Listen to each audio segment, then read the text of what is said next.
All right, get up on here. I think this is like day 3. We got a little streak going on. We rocking. And I don't even think I brought a chaser down here, nigga. I just came down, nigga. I was just like, yo, I just need the liquor, man. I've been in disbelief. I'm not too proud to admit I shed a few tears today. I'm not even too proud to admit. It hurt my heart. I couldn't even believe it. I couldn't believe it. This industry's evil, chat.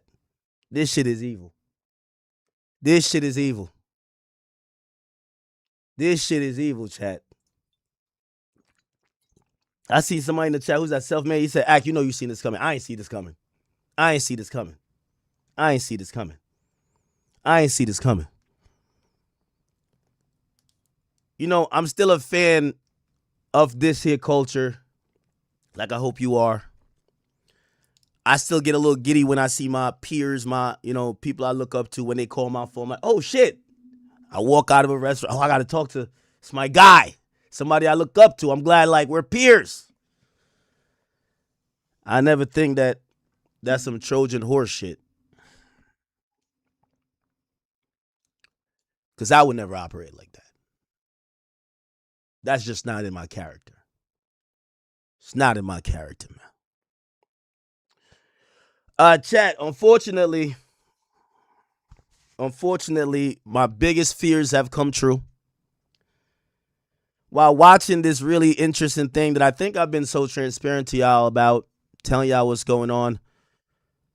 I mean, even up to last stream, I'm saying, yo, some of this stuff's not making sense. Why is somebody I look up to on the battlefield? I know who the ops are. Why the ops ain't here? Like, what's going on? A little birdie told me today. Actually, I'll be very blunt. We got a chat nigga over there at Rock Nation. Little birdie, a little mole. Called me up. He said, Ack, why are you so stubborn? Why are you so hard-headed, bro? I said, what are you talking about?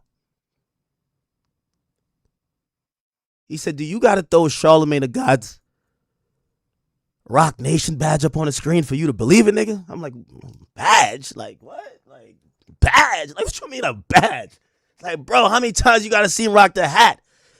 Nigga, he be coming up to the office all the time. I'm like, man, stop it, man. Stop it. Stop it. You heard him. He said he called me to look out for me. If that wasn't the intention, that's what we call a Trojan horse, right? You know the whole story where I think it was like,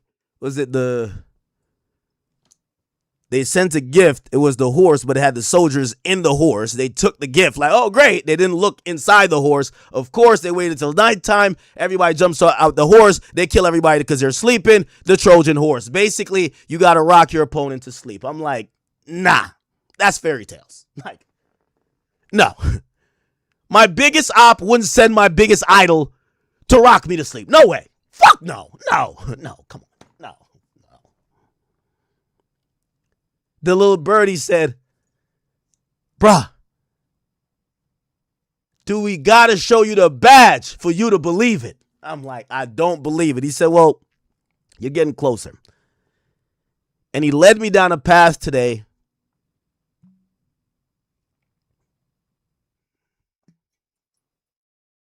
I couldn't even believe it. I couldn't believe it. I want to give a quick recap before I get into this. I'm not going to make this a long thing. Y'all going to take this and do what y'all want to do with it. This all started from Charlamagne the God, who I've always looked up to. Charlamagne gave me my first interview in this industry as someone that was in this industry in 2013. He's always been someone who I could reach out to, talk to, kind of, ask questions, whatever. He's also reached out and given me some advice. It's always been good. Don't know necessarily how the nature of our relationship has kind of, evolved, but, we've never had any issues. And, or maybe I think, because I'm looking at everything from my perspective. I've never heard him say anything. I get a call from Charlamagne about a couple weeks ago, damn near a month ago.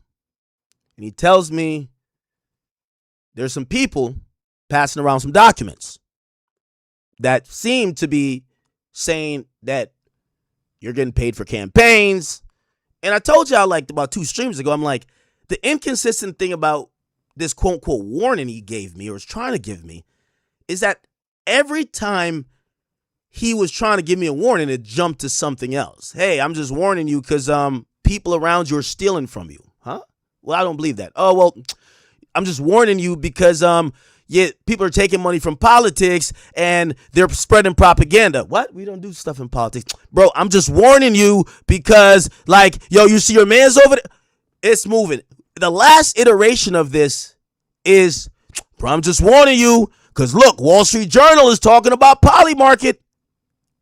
I've never worked a poly market. Just warning you. Yo, they just served your man in Australia.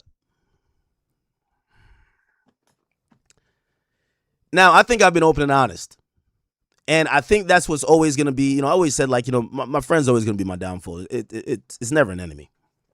But that's why I think Rock Nation try to use a friend. Or someone I think is a friend. I repeatedly questioned Charlamagne what he was trying to even warn me about or what he was trying to say or who he was trying to warn me for. Are you trying to say because I'm cool with Drake? Are you trying to say because I got a OVO chain? Are you trying to say because I'm cool with Grant? Are you trying to say because, like, we rock with Steak? What is it? Couldn't get a definitive answer for nothing. Who is it? Couldn't get a definitive answer for anything. I stop him in his tracks. I said, I know where this is coming from. It's Rock Nation. You know what he says to me on the phone? Ak, why would you think that Jay-Z would even think about you? Like, he's too high up. He don't think about you. He don't think about Drake. He's too high up in the sky. He don't care about nothing. A week later, I see Jay-Z on stage. He's rapping about everything Charlamagne told me in the conversation. Odd. Charlamagne tells me, yo, man, Rock Nation wouldn't have no problems with you. I said, really? So now I'm like, this is like gaslighting. I'm like, maybe I'm just making this shit up. So stop bringing up some actual proof. Hey, I did an 8-hour deposition. They're typing in the background. The lawyer saying, send this to Desiree, like da-da-da. Charlamagne does me one better. Remember, my downfall will always be my friends, never an enemy. Charlamagne says, Ak, if I get you on the phone with them, would you do it? I said, if you do it, of course.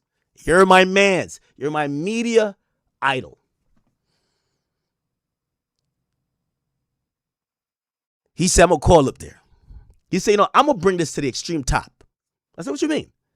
He said, even if I got to talk to Jay, I'm pretty sure Jay don't know nothing about what's going on. But if I got to talk to Jay, I'm going to talk to Jay. First thing I'm thinking, like, damn, he could call Jay. All right, whatever, cool. I'm like, maybe I'm still like a little nuts. You know how Drake said in that song about J. Cole? You ain't call me back? Still waiting on the call back. He had said Monday. It's been like 3 Mondays after. It's okay. But anyway, as the twists and turns are happening, and now they're talking about poly market and Aiden Ross, and now, I think they're kind of lessening off of the Drake stuff, but then they throw his name in there. Sometimes like, well, Drake rapped about poly market. I'm like, a lot of this is surrounding like gambling. I thought that was hypocritical.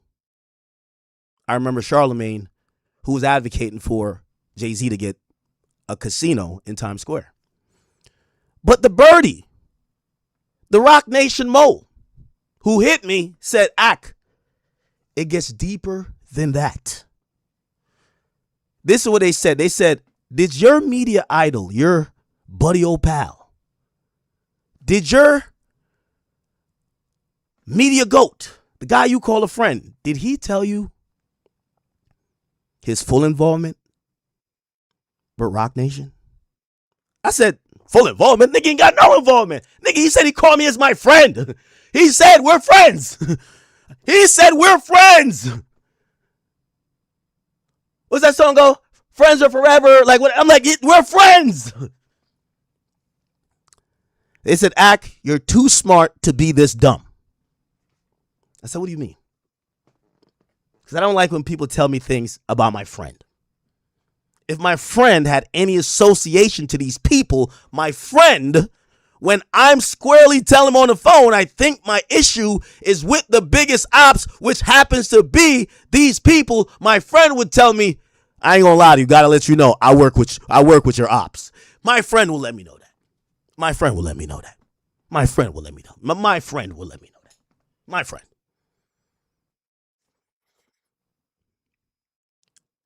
The person says to me, you're too smart. Your name is Academics. You're too smart to be coming off this dumb. He said, go do your due diligence. I'll point you in a slightly right direction. Figure it out. Well, not gonna lie, I took interest in that. And today, I dispatched the entire team. I tell Grant, grab like 50 clippers. I tell my other mans over there, yo, we're getting on our reading shit. Let's figure it out. Dispatch the entire team. We need to get to the bottom of this shit. And chat, less than an hour of searching, my heart fell to my stomach, gang. I couldn't believe it, chat. I couldn't believe it. Now, I know this is the style of Jay-Z, but I hate to put my own mans on a Summer Jam screen. But we got to go back. So if you don't know, you guys can go to nycasinos.ny.gov and you can look at all the people who applied. Remember I told you Charlamagne seems to have some fixation with I told you it was the first time Jay-Z ever called an L with the casino thing. But he has some fixation with not only defending them now, defending them then, he seems to be still trying to do some casino. Like, it's weird. I can't tell what his angle is. But he claims he's not a shill. He's not a mouthpiece. He's not a puppet for Rock Nation. Now, I want to show you the URL that you guys could go look. This is not made up. And I'm on this site and I'm like, all right, let's figure it out. And it's kind of it's broken down by all these applicants here. There was one that withdrew. And these were they didn't make it to the final round because they weren't approved by the Community Advisory Committee, which means the community told them no. One of those applicants were Caesar Palace, Times Square. Now everything here is public. But I'm going to be honest with you. It took for me to realize this is better than me throwing up Charlamagne's Rock Nation badge on the Summer Jam screen. I'm going to just throw up the federal filing. Fuck it. And you're going to see a link. Keep in mind, my friend who's calling me to put me on game, when I tell him where I think this is coming from, yo, Charlotte, my biggest ops, yo, bro, they're Rock Nation. I think it's all Rock Nation, bro. Look what they did. You know what he says? I think you're bugging. He says he has no connection to them. No ties. But because he fucks with me, he could make a call up there. To help his friend out. I'm like, oh, really? You'll be Minister Louis Farrakhan for your friend? It's my friend. It's Charlamagne the God, Leonard McKelvey from what is it, Moncks Corner, South Carolina. That's my guy. I've listened to him for 20 years on the radio box. That's my friend. He tells me he has no affiliation. He's calling me because at times when people were trying to do him in, I called before the person could finish telling me the bad news. Charla, yo, look out for this. Here's where it's coming from. This person, that person, this person, that person. Bro, handle it quick. Don't let it make it to the media. I got you. You're my friend.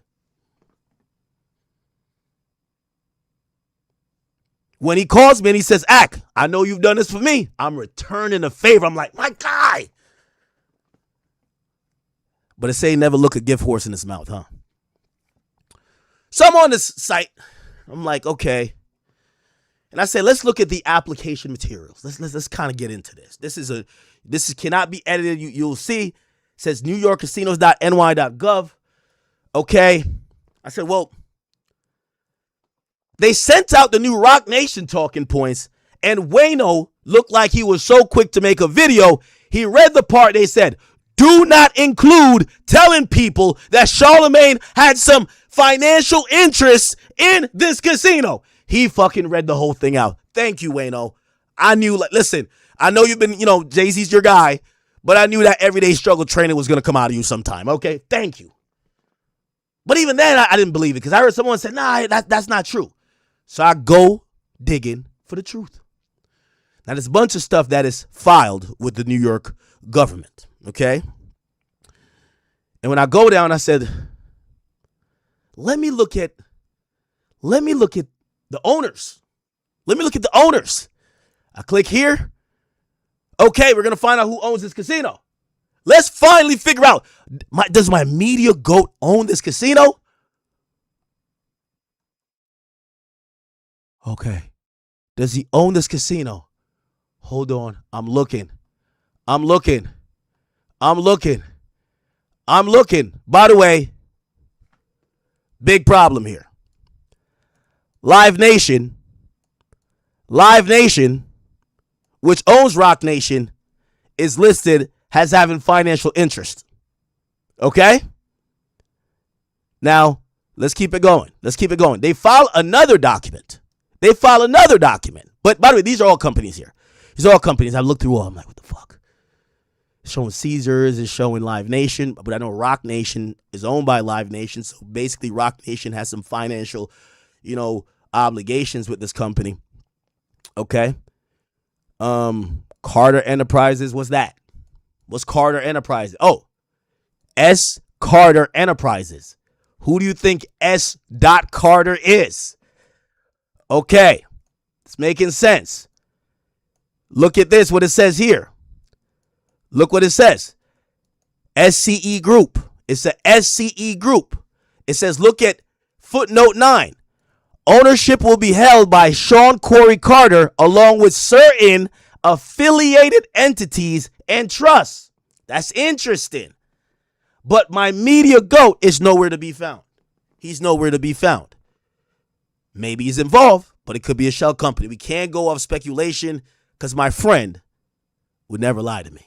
Not my friend. So I go back.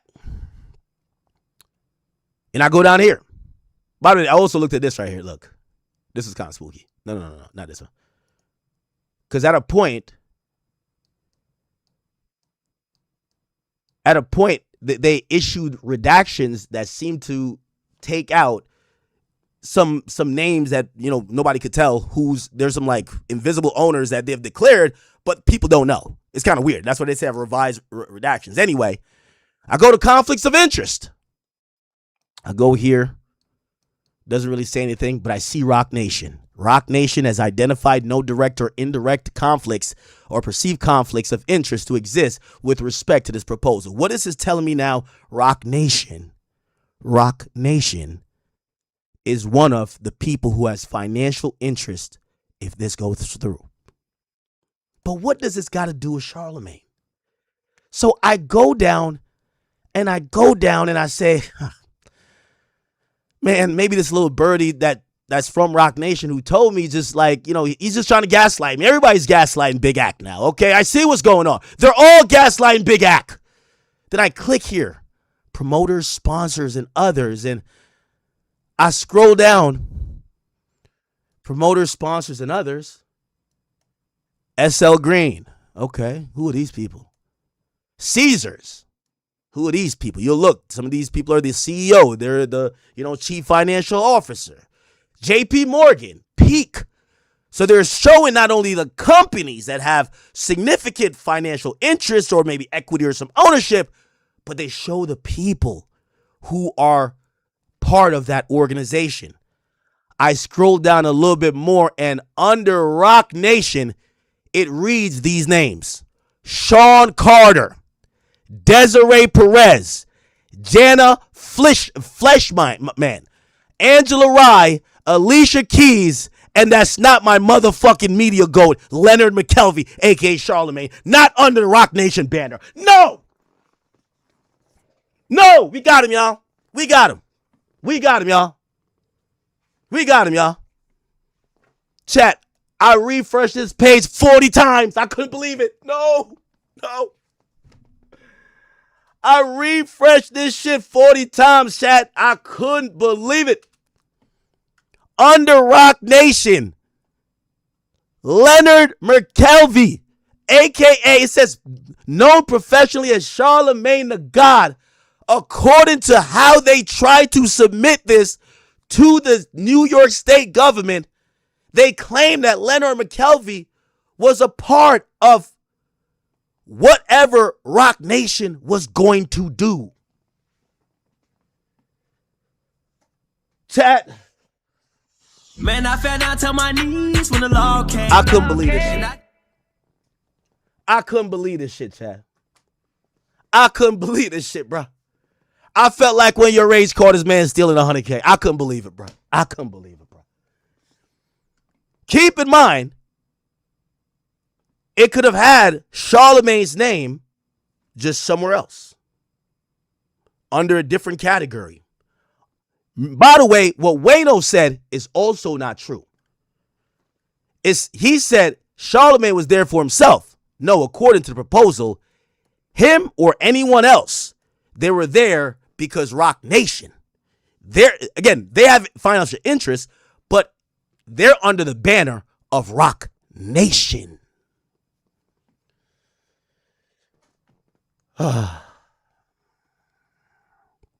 Chat.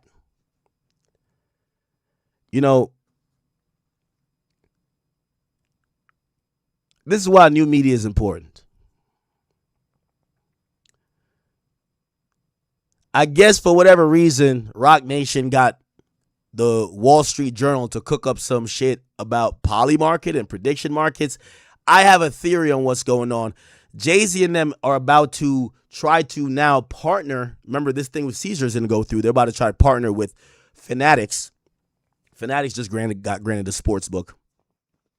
And because of that, these guys are really now either sensitive or now they're trying to like think about it. Charlamagne is now the Mr. Blow the Whistle type of guy.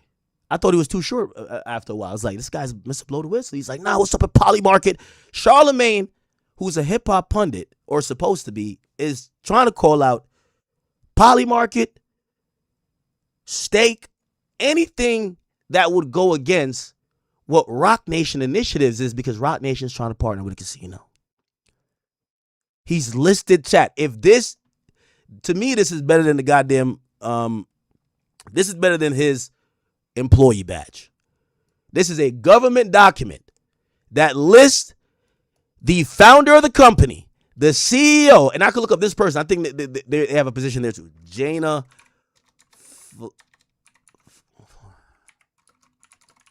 It's going to tell you who they are. They're head of the communication and executive vice president. So they're executive vice president. So Charlamagne now is going to try to convince me and convince y'all, because this is how old media works. You know how he was relying, listen, Charlamagne was relying on an article from the Wall Street Journal. Fucking article. I pulled up the government paperwork. It says Sean Carter, who owns Rock Nation, his name is there. Desiree Perez, CEO, vice president. Angela Rye is there for whatever reason. Alicia Keys is up there. And Leonard McKelvey is there. And by the way, if we go back and look up, remember I was like, look, Charlamagne. If you're saying, nah, it's just because he gave a speech. Here's the funny part about it. Here we go. Here's the funny part about it. Broadway Theater squares off against Fat Joe and Charlamagne. And remember, they also brought up Al Sharpton. You don't see Fat Joe's name under Rock Nation. You don't see Al Sharpton's name under Rock Nation. The only name you see under Rock Nation that we care about is Leonard McKelvey, a.k.a. Charlamagne the God.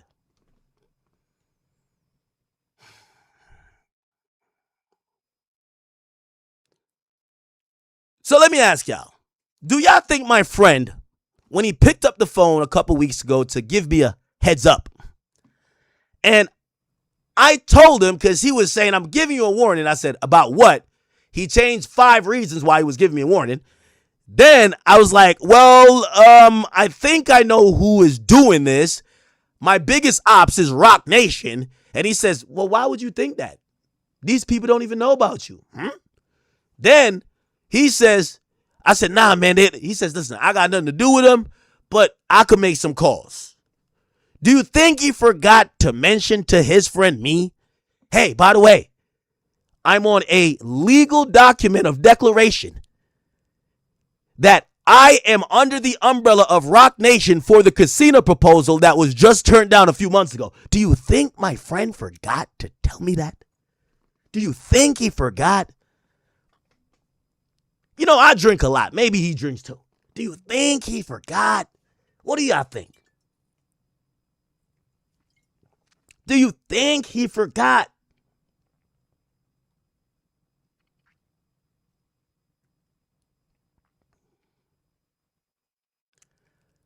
For the people say, act, well, why didn't you know this? I never, listen, I'm going to keep it a being with you.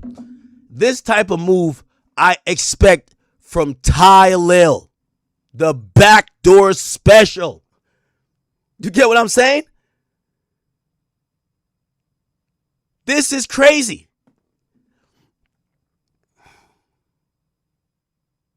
My media go try to slime me out, man. This is crazy. He's been working with my biggest ops the whole time, and he told me he don't got no affiliation. The only thing that he said was a little weird. It was like, nah, I could call up there. I could call all of them. I'm like, okay, you got a little address book. I see what's going on.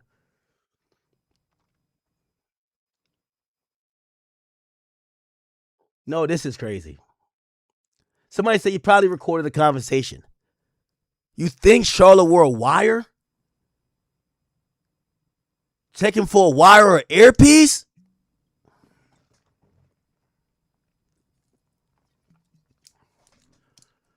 Charlamagne been defending Jay-Z's hair, his slam poetry performance. He been defending Target. God damn. All to say he got nothing to do with Jay-Z.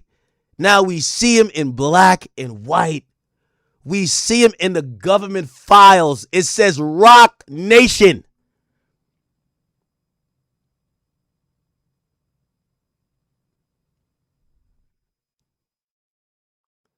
My heart is broken, Jack.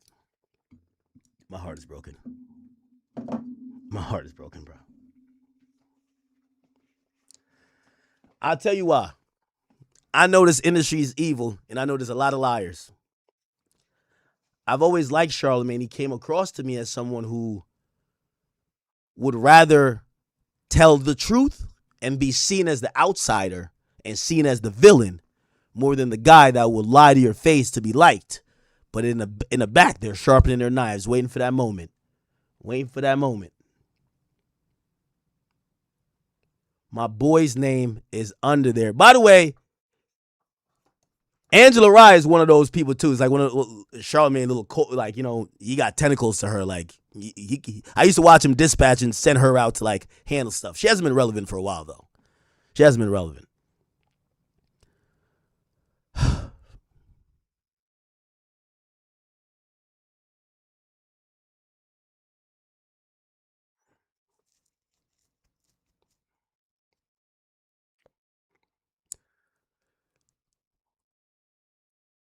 My man called me up and forgot to tell me that he worked for Rock Nation. Yo, this shit was crazy. Yo, my man called me up. I'm telling him how much I think this is the ops. Yo, it's the ops. It's Rock Nation. Yo, this and third. And he tells me, I don't think they got a problem with you. And he forgets to tell me he works there. He forgets to tell me that he got business with them. He forgets to tell me that his name is on legal documents saying that he's under that umbrella. It lists Charlamagne's the God address as 540 West 26th Street, the office of Rock Nation. So if somebody saw this and they said, hey, I want to go get up with Charlamagne the God, Leonard McKelvey, the only way to get to him is this address, and that's Rock Nation's office. You'd have to write a letter to Rock Nation's office to get to Charlamagne the God. I wonder if he got a corner office. Yo, check my man for a wire or earpiece. What's going on?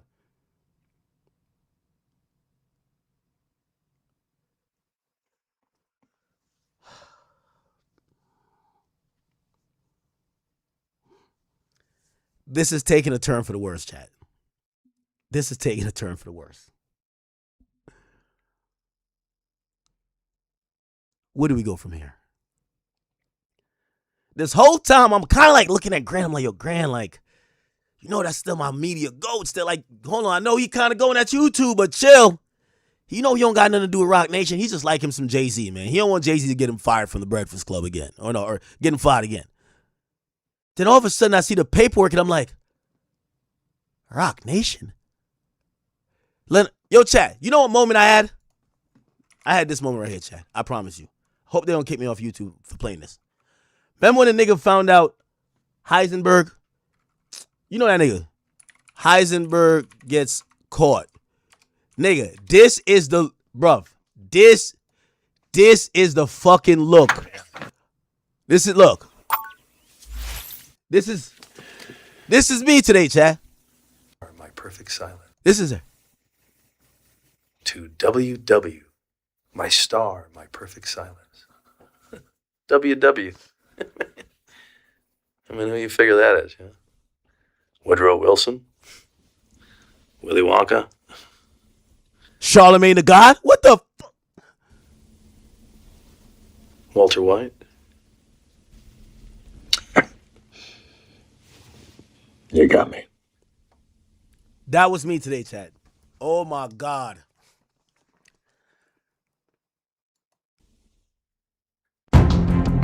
Chat, I couldn't believe it, bro. I couldn't believe it.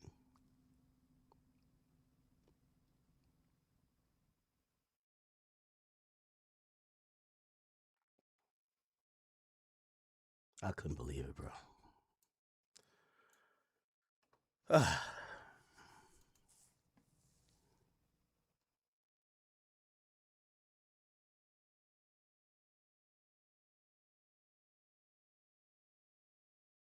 Wow.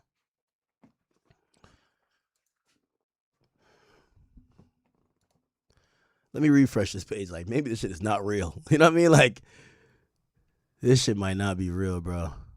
Rock Nation. Leonard McKelvey.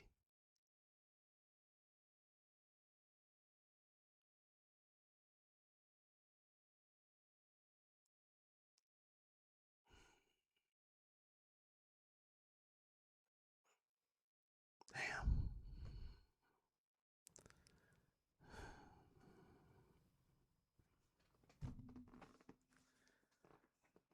Yeah. Yeah. Take it how you will, chat. Take it as you will. Y'all heard me sit up on this shit for years. I'm telling you, I said, I'm fighting this invisible opponent. I told you, I'm like, how come it's so odd that the first person that appears on the field is my friend? What's going on? Now I realize my man got the employee badge. Shit's crazy.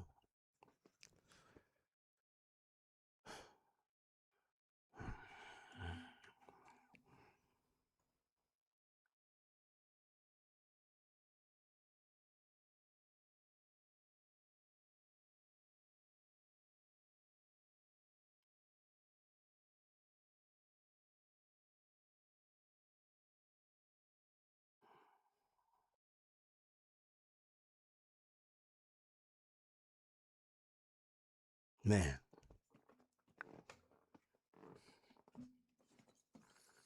Charlamagne said that I got an OVO chain and he got a Rock Nation badge. This is crazy, bro.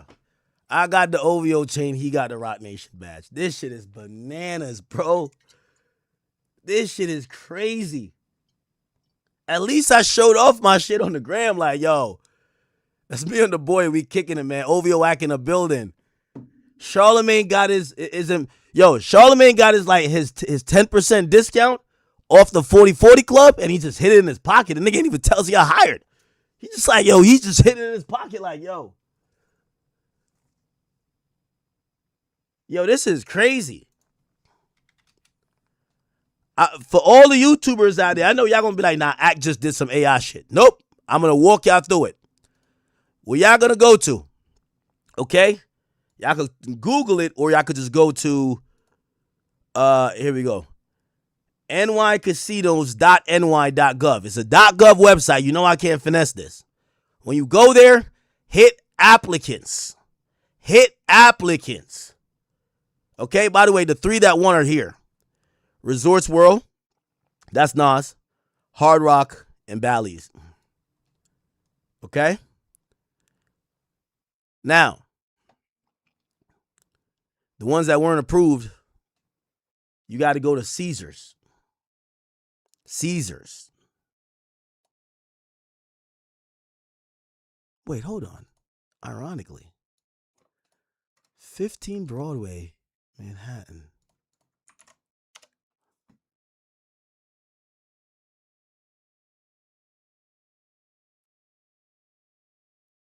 What's in that building?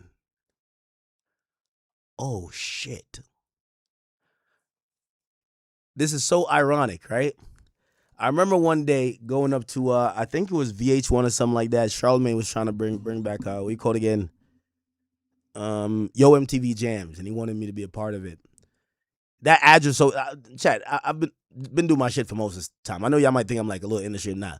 But I remember that's the address I went up to. Like, I think VH1 and MTV was up there. And like Charlamagne was like almost like a quasi executive. So it's ironic that the gambling place was going to be in the same building that he's been in for years. 1515 Broadway. Ironic. It's in the heart of Times Square, y'all. And he's on there with Rock Nation. Huh.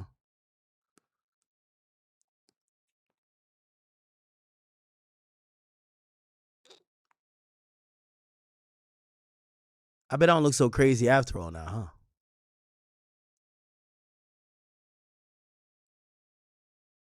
I'm going to give a quick update. Jay, I know it took you a while to send out your best puppet, but it's not looking too good for him either. Okay? Not looking too good for him. Not looking too good for him. Damn. All right, man.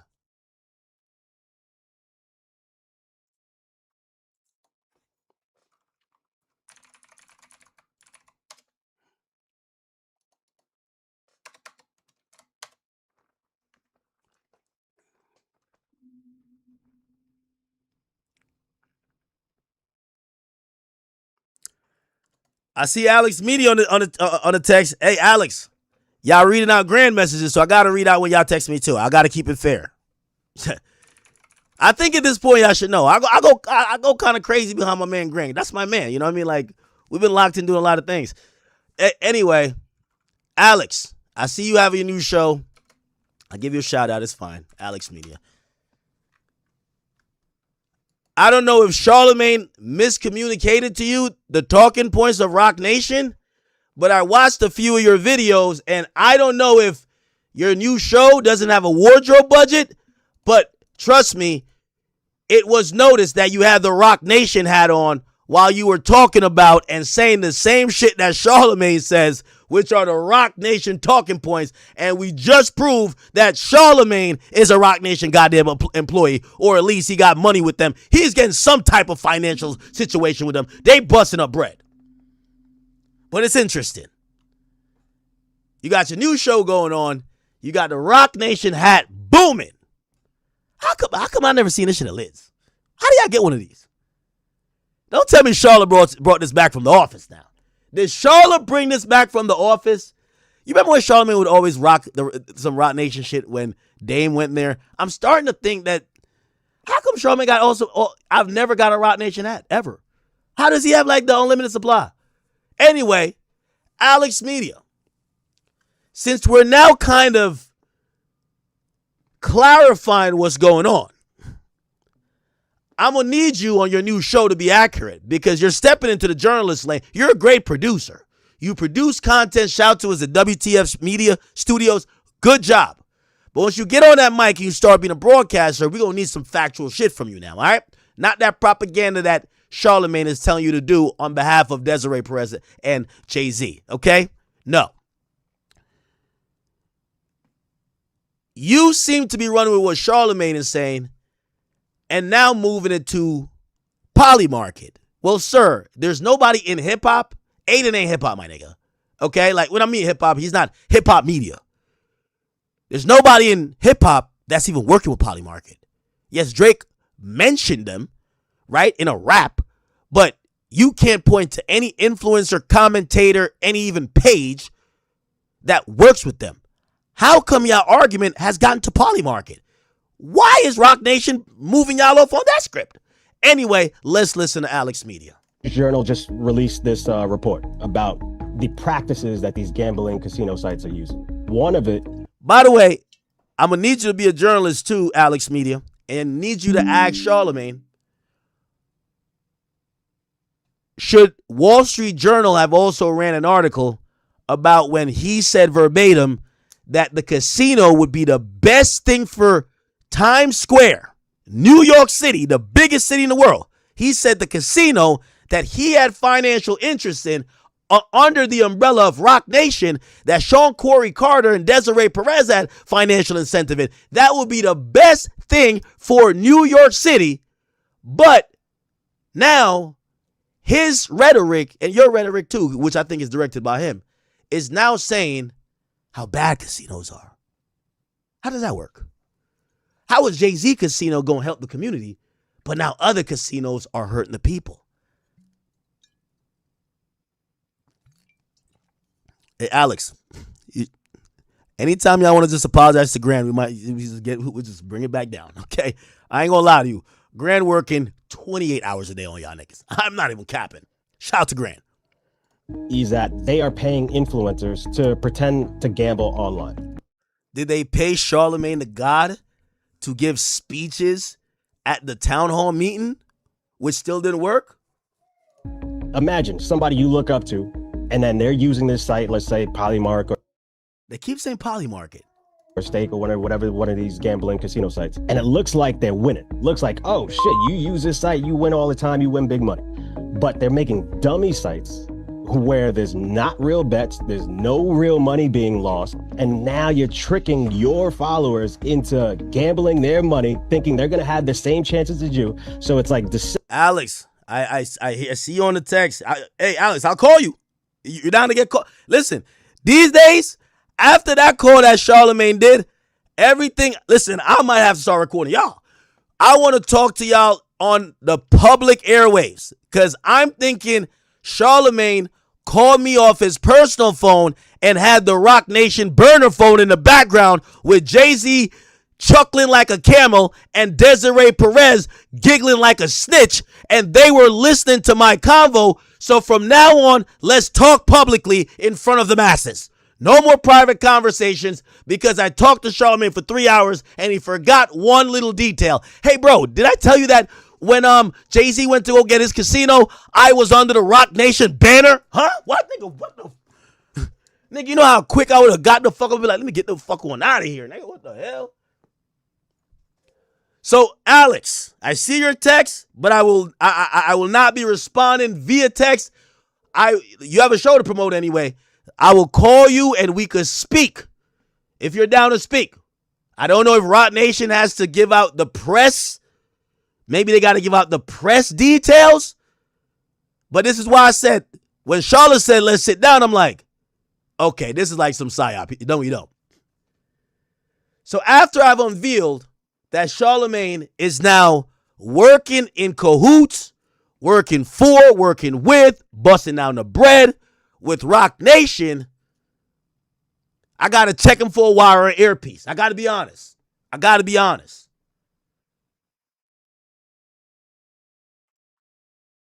Deceptive marketing strategies, and it's like, I don't know technically if that's a crime, but I'm telling you guys, there will be charges coming down, and there'll be charges. How do you know this? If you're doing some, hopefully it's not too late, but stop. Please stop. Wall Street Journal. Okay. While you have the Rock Nation hat on. Okay. By the way, have I seen him wear a Rock Nation hat before? I'm strolling on this nigga shit. I ain't never seen him with a Rock Nation hat. Chat, go look at this man's page. You've never seen this man with a Rock Nation hat. All of a sudden, he gets a Rock Nation. Chat, Every time you see him with a New York Yankee hat. I've never seen him with a Rock Nation hat.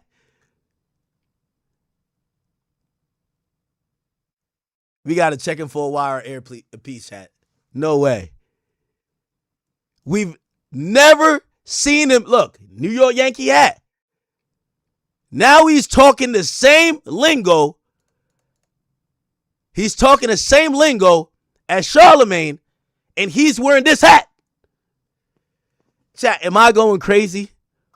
Or are we just like, come on, chat. Come on, chat. I thought we were talking. You have DJ academics out here claiming Charlamagne is nothing but a paid puppet for Jay-Z and Rock Nation, just spewing corporate talking points on command. And then you have Charlamagne out here trolling, saying that he works for Rock Nation when he doesn't. But he doesn't? Yo, Alex, could we get on the phone? We got to do everything live, bro. Like, all of this, like, texting and... Let's get on the phone, man. Let's talk. Let's talk in front of everybody. Desiree Perez hitting that nigga Alex saying, nigga, your access card will be declined for life if you do this. Oh, my God. Alex said he's in a party right now. How you in a party but know we talking about you? You can't talk. Nigga, step out the party. This nigga probably at the Rock Nation brunch, nigga. Like, oh, my God. Yo, check my man Alex for a wire or earpiece. Check my man for a wire earpiece. He might be at the brunch. Might be at the brunch, chat. Not the brunch. Not the brunch. Don't tell me you at the brunch now.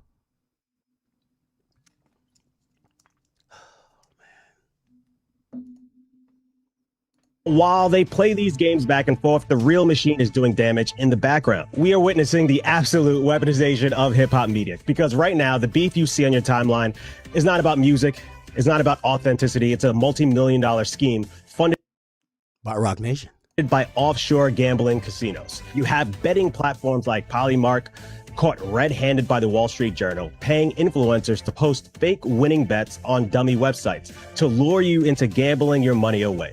You have DJ Academic. And you have Caesars Entertainment, who sends their biggest voice that Rock Nation could find, Charlamagne the God, to go give speeches, and I still get declined. Now, there's a lot of spooky shit going on here, chat. We got checking for a wire or earpiece, chat. This is ridiculous. This is ridiculous. Is he throwing up the Rock Nation sign? Oh, my God.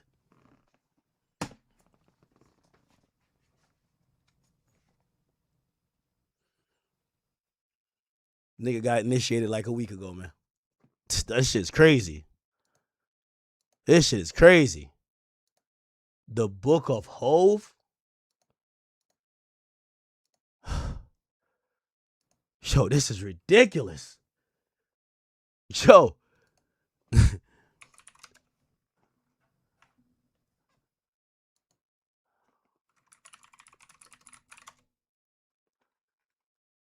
Hold on, I gotta go get a mixer real quick, but anti-Semitism would open up. We just want to come back to here. Just remember. Allegations, because that's all they are at the moment. Why would you bring attention to it by clipping it and putting that headline? Because if the feds are actually watching, or some type of law enforcement is actually watching, trust me when I tell you, they're actually watching.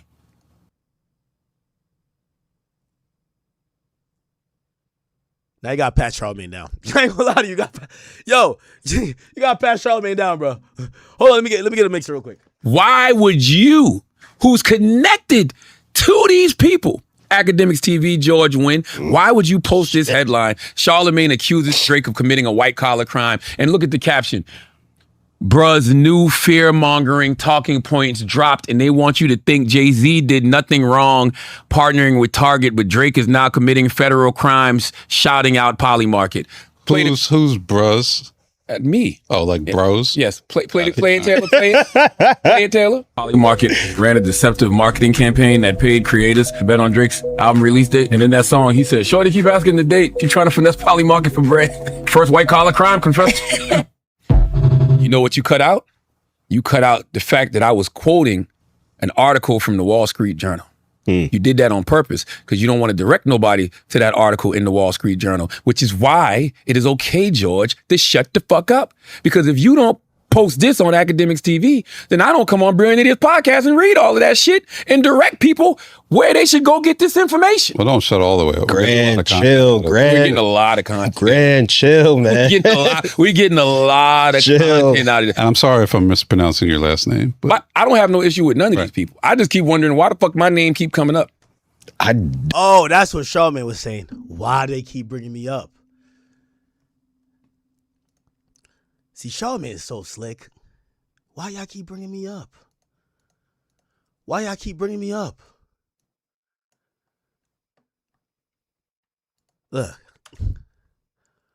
Why y'all keep bringing me up? The name right here. Why y'all, how am I involved? I was even thinking about, I'm like, yeah, well, why is he catching strays? I don't know. I wonder the same thing. Why do they keep doing this? Why do they keep bringing my name up? Grand. Jay-Z, Billboard says Jay-Z got the number 7. New York.gov says that Leonard McKelvey, a.k.a. Charlamagne, is on the Rock Nation. New York.gov says that. The federal, not federal, but the state website.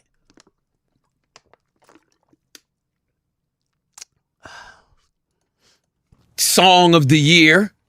And I don't even agree with that. But because it's not a song. Yeah. It's not a song. Like I said, if they were talking about just music moments, yes, that's one of the top music moments of the year. But I can't put that as the number 7 song of the year and the highest charting raps. Wow, Chad. I don't know.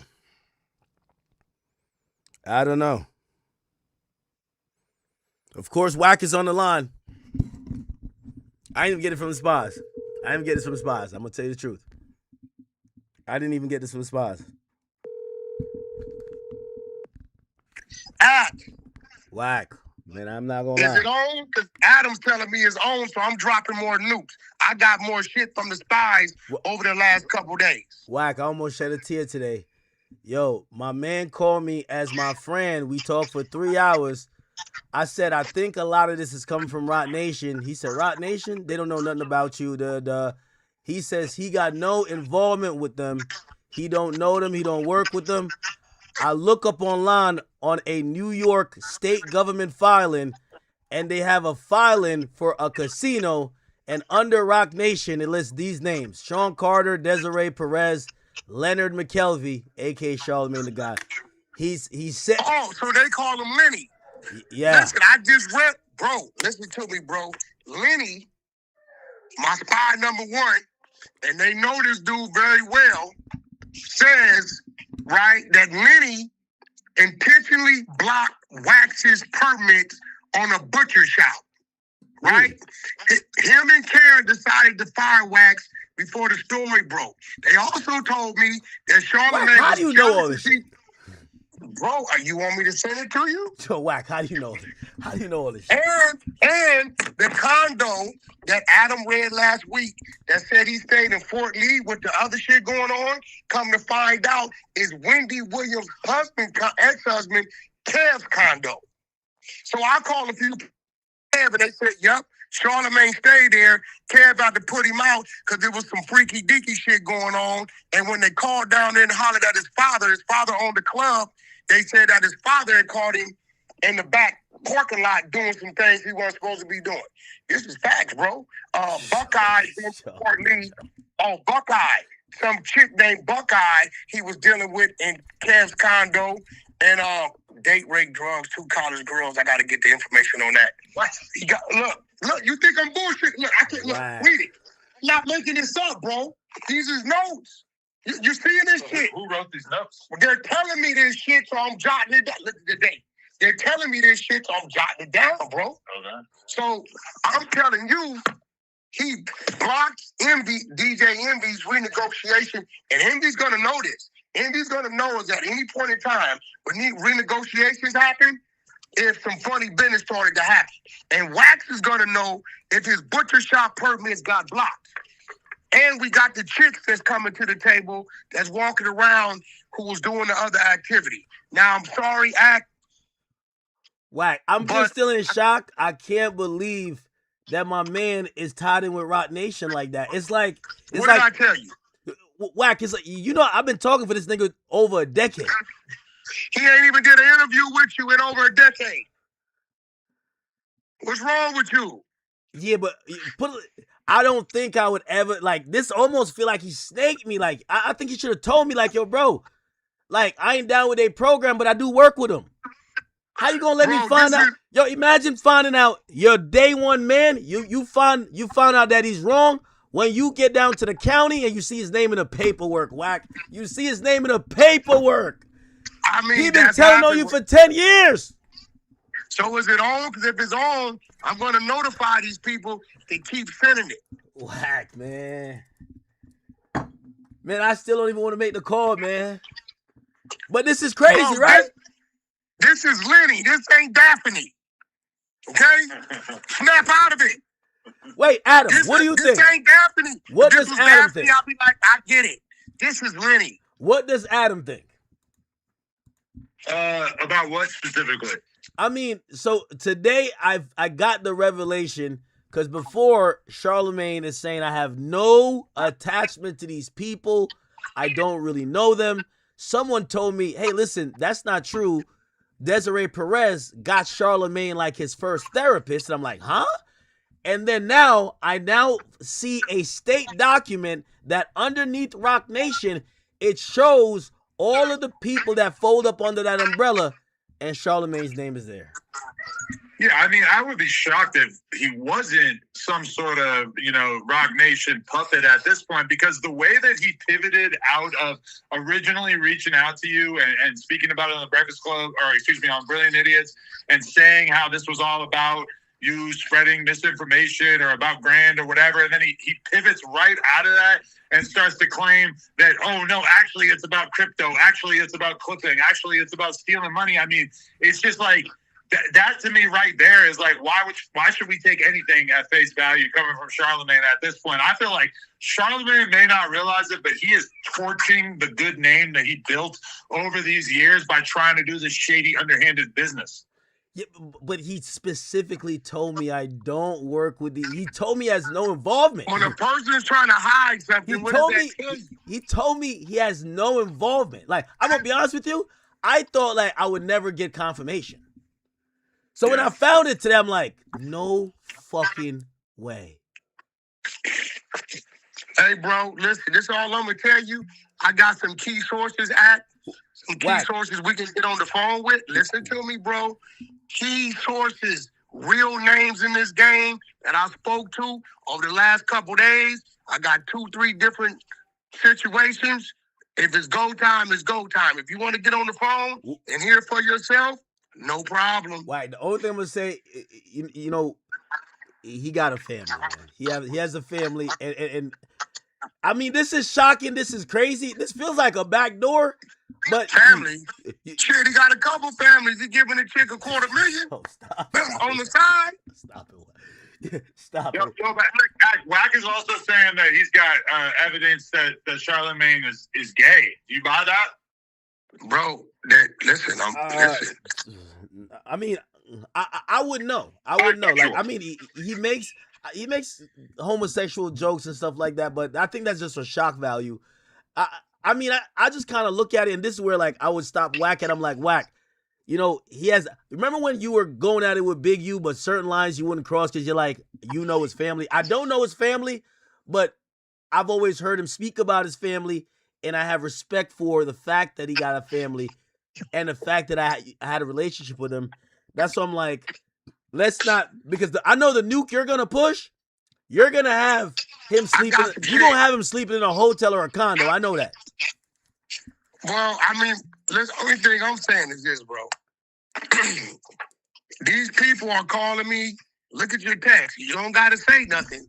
But what I'm telling you, I'm talking directly to the people. And they're saying, bro, that's what that is. There was an incident. I guess his father owns a club down wherever he lives at. You know, it was a little boy activity called in the back parking lot. And it's a few females that saying, hey, this was going on. And we can absolutely, if you need be, get a hold of these people. Now, if you telling me to kick back, cool, but he got to kick back on Grand too as well. Nah, I agree. But again, I'm gonna be honest with you. In the last like about 5 days, I feel it's been a carpet bombing that I think I gotta wonder what his next move is, because I think I've done everything to tiptoe to the line, but I'm still holding the troops back. I'm still saying, chill. This is not, we're fighting the wrong person. And I don't know why he's standing and he's basically doing some Secret Service shit.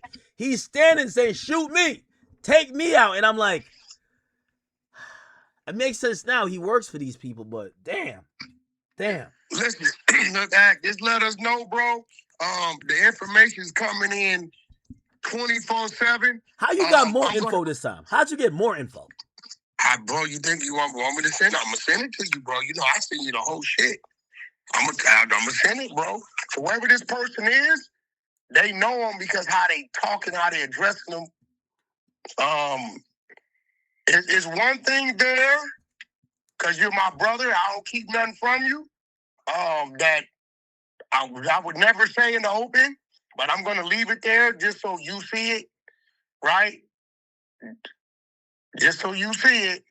That has nothing to do with Charlamagne, but it's kind of related to you slightly, right? Nothing you did, but it's maybe just a heads up. But hey, listen, bro, this is spy number one. This dude been around me, or whoever this individual is. I'm starting to think it might be a female because how they're referencing his name. I was like, here you go, bro. Yo, Ak, whose shit was better, Selena or Daphne? Just because I hate Selena too, so like I feel like I'm you hit Selena, you in the plug talk with her? Yeah. Hey. So it seems like you're trying to say we Eskimo brothers. How about you go do the other one and then come tell me, and then we could compare notes. So you ain't tripping? Tag me in, cuz. We could compare notes. That could happen. I'm trying to get in there. I got to buy her a Birkin. I'm buying her a Birkin. I'm borrow one. You know you're not buying no Birkin. Stop it. I think Lena might understand if I need to drop a 20 ball for Daphne. You ain't doing Daphne. I'll do it for the trip report. It's not happening. Yo, I know you would never do that because when I seen you came to the fight in Florida and you flew commercial, that was bananas. No, not commercial. I mean economy. My bad. Not commercial. You flew coach. You flew coach to a fight. That's crazy. Look, you shut the fuck up. I'm gonna show you something. You be quiet. You don't read that shit. Okay, you shut the fuck up. All right, be quiet. That ain't happening. We all got that. Everybody got that.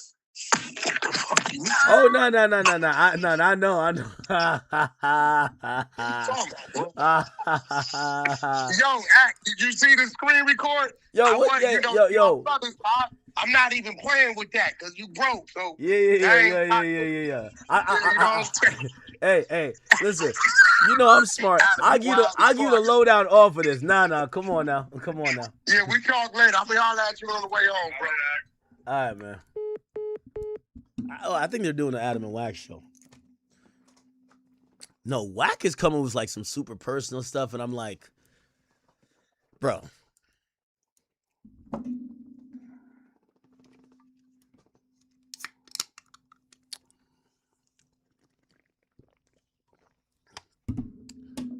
Bad news beers, man.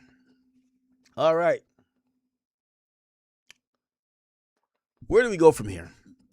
Okay, let's go on to Pooh Shiesty a little bit. Chat, I'm going to be honest with you, chat. That shit fucked me up. It messed me up like... Oh, remember I told you like all these pages are blocked? See, look, I'm on... This is a burner page. I can't even go on Charlamagne's page right now. God damn. Oh, man. Bro, I'm heartbroken, bro. I'm heartbroken, dog. I can't even lie to y'all. I'm heartbroken, bro. I'm heartbroken, bro. He could have told me, bro. He could have told me. He could have told me. He could have told me. I thought he was my friend. He could have told me. He could have told me, like, yo, bro. He could have told me. Damn. All right, let's try to move on, man. Yo, chat, this game is really fucked up, man. You'll look up to somebody like, you know, yo, I'm gonna give you some real shit. I'm gonna give you some real shit. And by the way, this is gonna be a lesson for any time y'all look up to people. I'm gonna give you some real shit. I was doing Everyday Struggle with Joe Budden. Joe Budden, you know, like there was a time he wilding out on the shit, blah blah, like, you know, like the show was a little bit kind of like more in his favor at first, because like I think they was looked at me, the internet guy, like even just like the staff or whatever. Like eventually, shout to the chat niggas. Like I think y'all got on the ass, evened out. And I ain't gonna lie, like I remember I was always like figuring, I'm like, yo, damn, was it the right idea that I did this show? I remember Charlamagne called me one time, and as an industry veteran and someone who I looked up to as an idol, a media goat, I remember Charlamagne said to me, he's like, yo, Ak, this is how you handle that shit. I said, how do I handle it? Now keep in mind, we're mad viral on, even though like it's, you know, because it's a little bit out of my comfort zone, because like, you know, it's a little bit more self-deprecating than I normally we're used to. But Charlamagne said, this is how you handle it. He said, go in tomorrow, and this is what you do. Walk off that bitch. Quit on air. And I was like, really? You think that's the move? He said, yes, nigga. I said, yo, when you there with Joe, nigga, quit on air, nigga. Like, them niggas gonna have to respect you. Like, I'm like, that's the move. That's the move. Now, thankfully, I had a mind of my own. By the next morning, I didn't really go with that. But, I don't know. Like, I guess I say that to say, like, this is somebody who I valued his opinion, and I always thought whatever he would say to me is in my best interest. I don't know why he wouldn't tell me that he's working with these people, bro. Now, granted, I'm glad I didn't quit Everyday Struggle, because it's still the best show ever, right? Yo, me and Joe, we did our thing. Like, it was great. Obviously, we did have some turbulent times, but yeah. This shit fucked me up, man. This industry,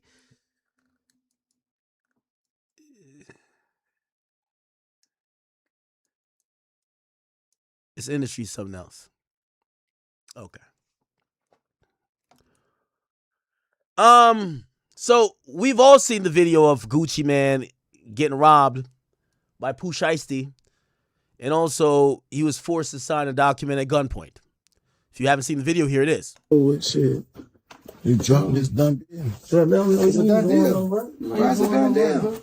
Let them know you dropping me. I drop you. No, say it. Pooh Shiesty dropping 10-17. Shout out to real nigga ain't never did no police shit or none of that, bro. Tell them what's going on. Bro, we just did that. That's done. What you do? Somebody did point out, they said Pooh Shiesty saying on camera, real nigga never did no police shit was his insurance plan that Gucci wasn't gonna tell.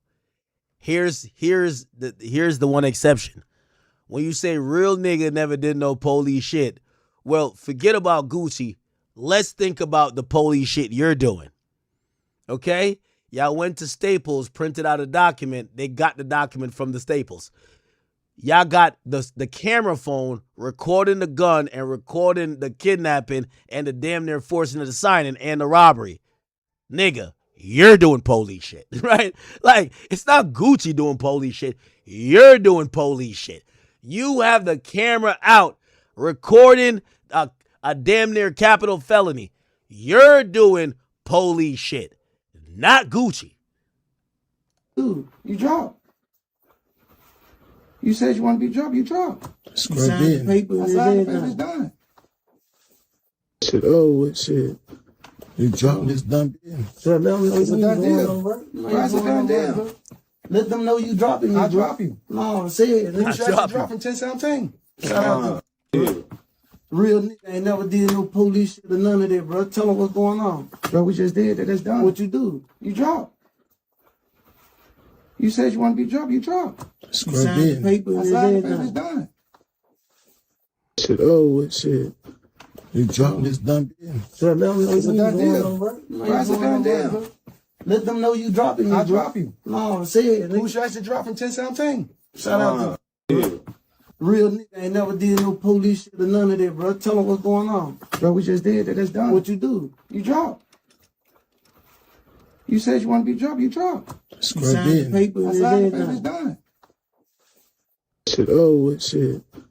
Well, my bad, Chad. I'm like tweeting So out. let them know It's a you done going deal. on, bro. Why it's a done deal? Let them know you dropping me, I bro. drop you. No, say it. Who should I say drop from 1017? Shout out to Real nigga ain't never did no police shit or none of that, bro. Tell them what's going on. bro. We just did that. That's done. What you do? You drop. You said you want to be dropped. You drop. You signed the paper I and signed the paper. It's everything. done. Shit. Oh, shit. You dropping this done deal. So let them know It's a you done going deal. on, bro. All right. Now, beyond this.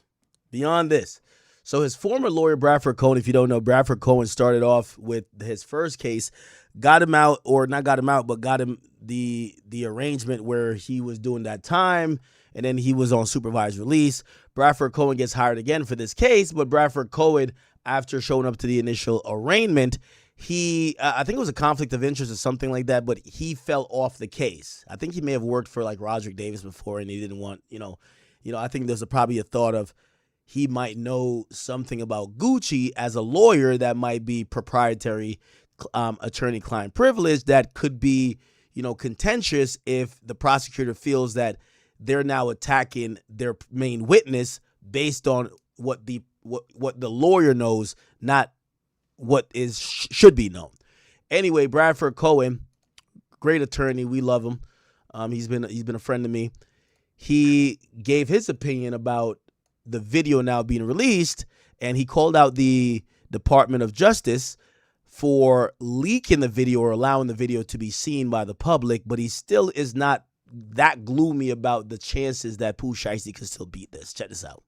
All right, let's talk Pooh Shiesty. Everyone has been calling me and texting me and DMing me for an update on Pooh's case, and because this alleged video came out. So let me tell you a couple things. Number one is I think it's pretty nasty work that there's leaks coming from the U.S. Attorney's Office in Texas on evidence that they feel will benefit their case.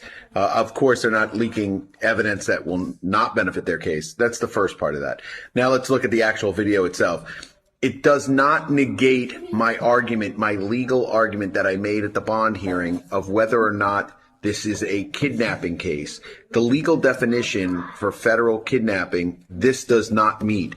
Okay, so if you don't know what's happening here, he's arguing something that is a really smart thing to argue. It's one of the first arguments in a court by any attorney. So when a case gets filed, you're gonna look at the procedural stuff. Hey, you filed it in the wrong district. Hey, based on federal law and federal kidnapping, this doesn't meet that standard. Oh, the grand jury, you're going to get to those stuff. Hey, the probable cause. So these are like really, like, you don't even get into the trial yet.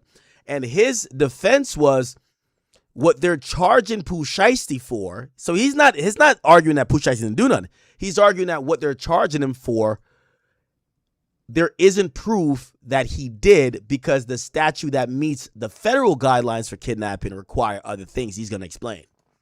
The benefit that they're having in this video is allegedly him getting out of a contract, which he never got out of. He never used. Nothing ever happened from it.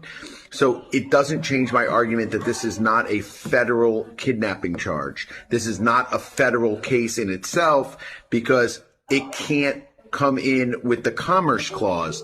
They didn't prove anything with these cell phones that were allegedly used, that there had some sort of... So he's doing exactly what a lawyer would initially do. They would do it through a detention hearing, but also further challenges to the validity of the charges. Obviously, this is a case that hasn't been grand juried yet. So when a grand jury reviews it, the grand jury makes that final determination. Before then, it's a criminal complaint that's put forth by an agent.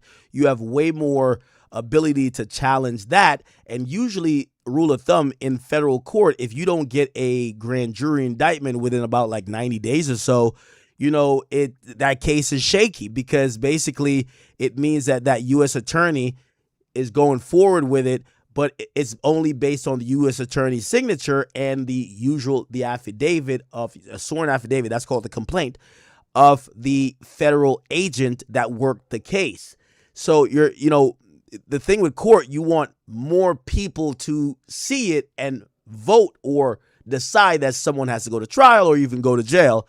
So when now it's like basically a U.S. attorney and a federal agent, and they haven't gotten a grand jury, which would be like at least 13 or maybe 23 people that would have to like vote on it, it actually weighs in his favor. So he's trying to attack these things to say, hey, this is not even a valid charge, right? Like, yo, y'all are saying he did kidnapping, but this is a federal kidnapping case based on X, Y, and Z. That's not how it goes. Cell phone information, that they communicated something with a cell phone that was not used. So all these different things take it out of the federal realm of charging a crime. That was my original argument. It's still my argument. Number 3 of my number 1, 2, and 3. One is that it's a dirty trick by the U.S. Attorney's Office to release evidence. Number 2 is that it still doesn't meet the definition. Number 3 in that realm of what is important in this alleged video is that it does not show Pooh with a weapon. Again, they said that Pooh had this AK-47, this alleged AK-47, and it doesn't show Pooh with. All right, let's talk Pooh Shiesty. Everyone. Okay, let me go back to Bradford Cohen's page. Law Ronan, that's his at name. Does he have more to say?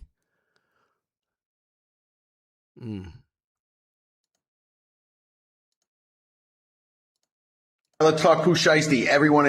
Sorry, we're going to have to watch it over again because this is original video. And let me just read what he said. Everyone jumps right off the bat to say this video is that.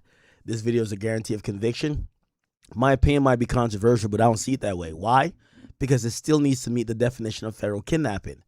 So he's not attacking the video at this point. He's attacking the charge. And federal kidnapping, he's just looking at the statute. He said it doesn't meet that standard. He said the indictment was rushed. It's sloppy, and whoever who thought these charges should, these are the charges to file, should turn in their AUSA badge. Now, keep in mind, he's saying this right now because there is no grand jury indictment. There's probably going to be a grand jury indictment, right? Which means everything he's saying is not going to matter. They filed this case without any evidence and built the evidence after filing.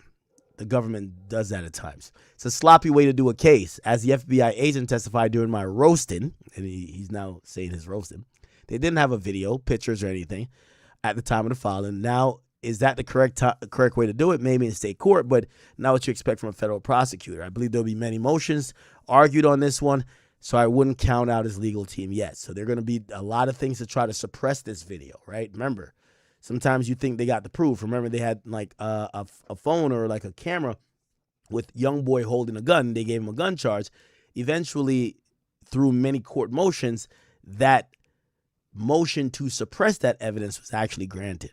Has been calling me and texting me and DMing me for an update on Pooh's case, and because this alleged video came out. So let me tell you a couple things. Number one is I think it's pretty nasty work that there's leaks coming from the U.S. Attorney's Office in Texas on evidence that they feel will benefit their case. Of course, they're not leaking evidence that will not benefit their case. That's the first part of that.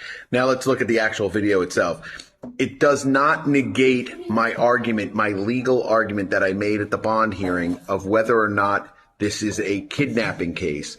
The legal definition for federal kidnapping, this does not meet.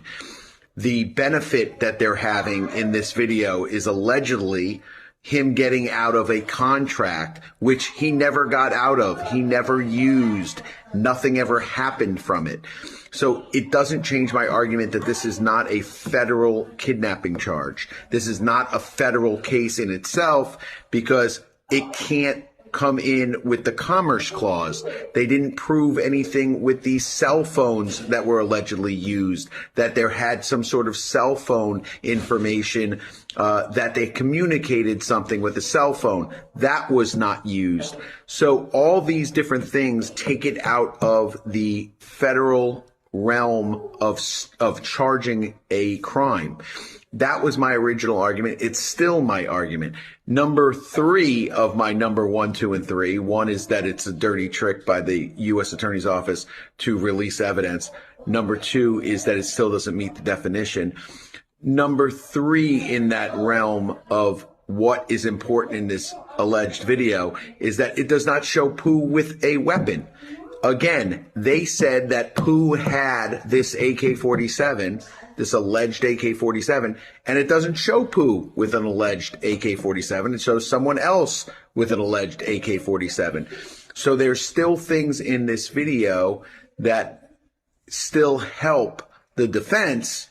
Obviously, the video in itself, if it's proven to be the actual video, it's not something that would be exonerating in a state case and or a federal case, even though I don't think federal has jurisdiction over it. So once again, to try to keep hammering home what he's saying.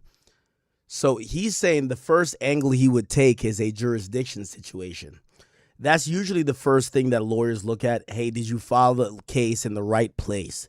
If it's a case that should be filed in New York, but you file in Texas, fuck if it's a valid case, you're just going to argue jurisdiction. Hey, you guys don't have the jurisdiction to even legally make a ruling on this particular claim. And you could get a dismissal that way. Bradford Cohen is basically saying there is no legal jurisdiction by the federal government for this statute that they're claiming in the charge of federal kidnapping. Now, they said if it was state kidnapping, possibly, but this is a federal charge. The important things are the things that are missing from that video. It looks like the alleged victims still have their jewelry on in that video. So there's a lot of things going on in that video that people really need to take a very hard look at. And when people say, oh, this guy's cooked, that guy's cooked, they're just not lawyers. They don't know how to look at videos and how to look at the evidence. Okay. All right. So I really don't think he's breaking down the video yet. He's trying to get it. He's saying that if I was the lawyer, I'm going to try to get it dismissed or get it like reconvened before we even get to the video. We're just looking at the charges. The charges don't match. Okay. All right. Is Pooh Shiesty cooked to y'all? What do y'all think? What do y'all think, chat? By the way, chat, you know who reached out to me? Malik Beasley's attorney. He wants to chat. He says he wants to have the bigger conversation. I actually feel like he wants to have the conversation about gambling. I mean, actually didn't really open his DM. I gave him my number. Did I give him my number?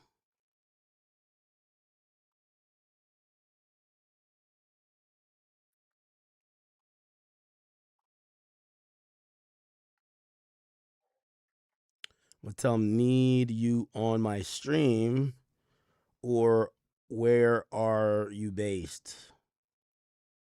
Okay.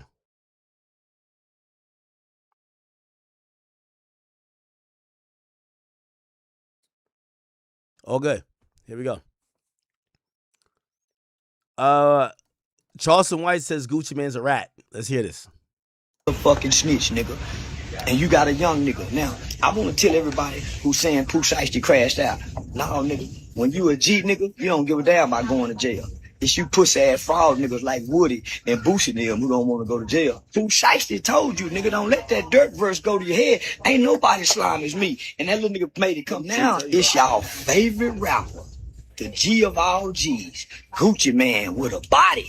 Gucci got a body. This y'all big dog. This is the nigga who ain't folded. He folded, y'all. If you think he didn't give corroborating testimony with his wife, whoever was done, Gucci had to put the police in, y'all. Well, he was a millionaire. I was a youth activist. Oh, but nigga, I ain't been in the streets since I was a kid, nigga. I ain't never been in the streets. I've never been in the streets.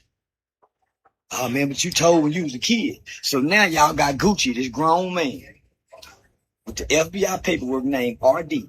So now y'all moving the goalpost. Oh, he a millionaire, what you supposed to do? I'm a father with kids that want to stay in my kid's life. So yeah, I'm gonna call the police on me. But I'm a snitch, but Gucci ain't a snitch. It's paperwork on Gucci. There ain't no paperwork on me. It's a video of Gucci. Gucci, you a motherfucking snitch, nigga. And you got a young nigga. Now, I want to tell everybody who's saying Pooh Shiesty crashed out. Nah, nigga. When you a G nigga, you don't give a damn about going to jail. It's you pussy ass fraud niggas like Woody and Boosie them who don't want to go to jail. When you really with the shit like them niggas is, you heard what his mama said. My whole family went.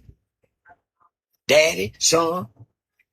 So I salute Pooh Shiesty, nigga. And he took his mug shot with a smile, nigga.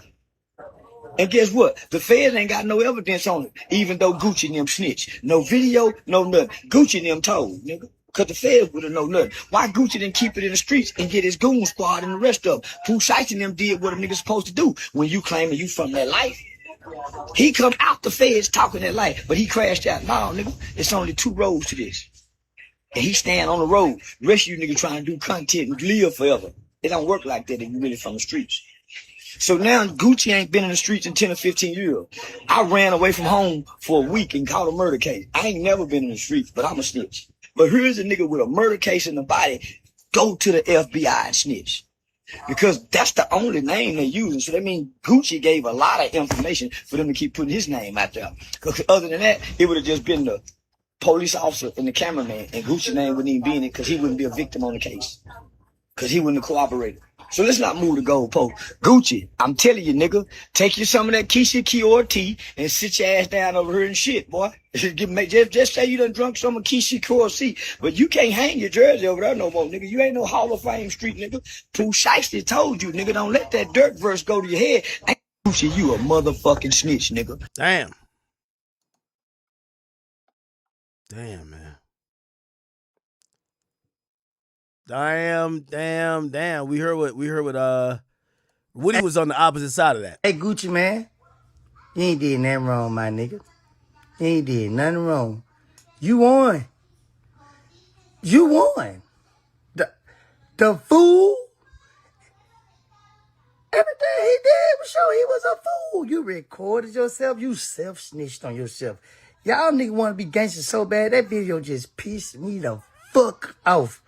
Y'all young nigga better tighten up. Nigga, Gucci man won. Nigga, fuck you mean? He still got his freedom, his beautiful wife, his beautiful kids, and that beautiful bank account. Gucci man, fuck what you nigga talking about, nigga. You won, nigga. You handle that situation like a player, like a boss, like the nigga you will. And get what? Nigga, we still smoking on whoever you want to smoke on. Fuck what these niggas talk about, man. Salute to you, Gucci man. Fuck whoever mad. So, it is what it is. Y'all see 6ix9ine parodying it? Atlanta been awfully quiet, huh? Drop me. Tell those niggas some rainbow shit. Tell them I'm dropping. Give me about my deal. Yeah, let them know what we did. Hey, nah, you changed out your pockets, nigga. What the fuck you doing? Hey, tell them, nigga. Tell them we did. You wanna be dropped? Ain't not this police shit, nigga. Ain't real nigga shit. Your hand at your pocket. that was disrespectful.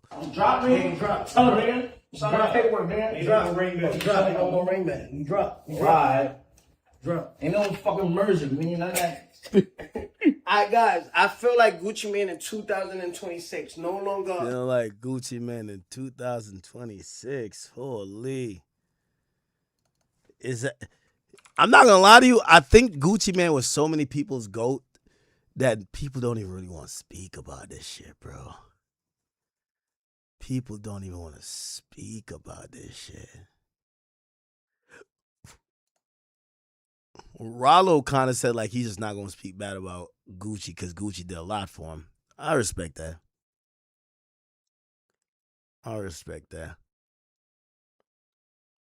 Has anybody else like chimed in?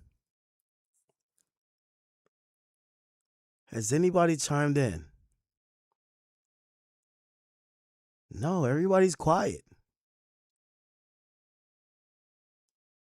Everybody is quiet. You know what's so funny? Everybody now mind their business because it's Gucci. When it was 6ix9ine, niggas was like, niggas ain't even know 6ix9ine from a can of paint and they were jumping out to give their opinion. Lil Duval says, yo, I watched it 20 times, man. I wanted this shit to be AI. I refuse to believe they recorded this shit. Yeah, this shit crazy, bro. This shit wild. You saw that shit, man? Yeah, this shit crazy, bro. This shit wild. You saw that shit, man? Yeah, this shit crazy, bro. This shit wild. You saw that shit, man? Man. This is, it is what it is. I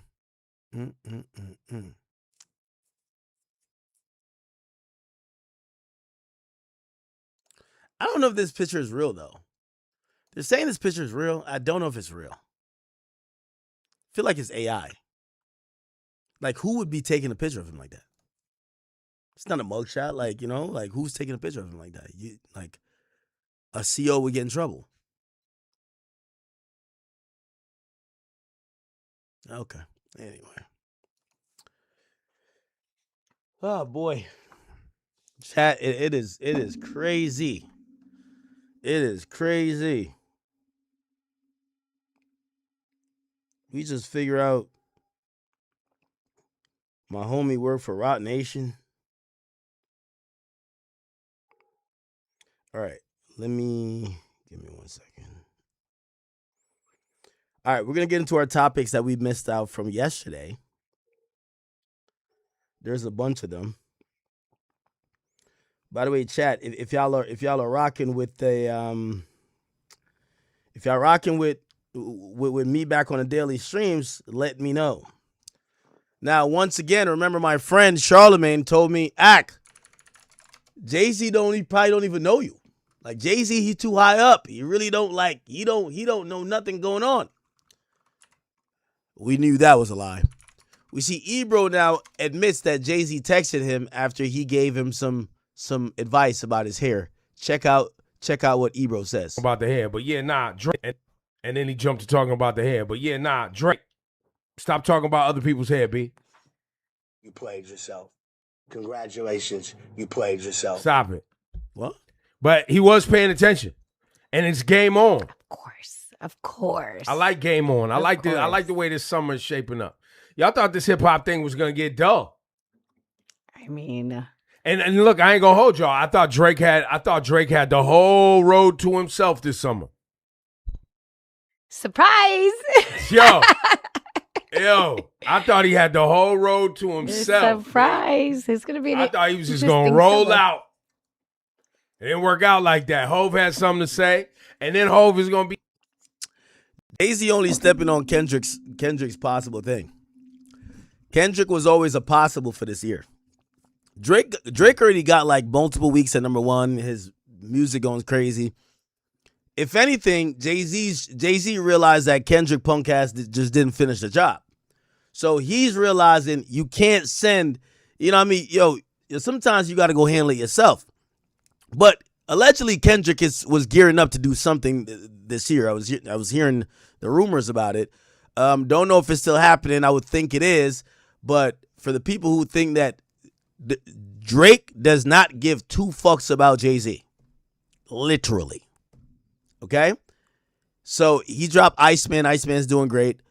They're trying to make it seem like, oh, he's shivering in his boots because Jay-Z's going to drop. No, I think if anything, Jay-Z kind of interrupts maybe what Kendrick got probably coming.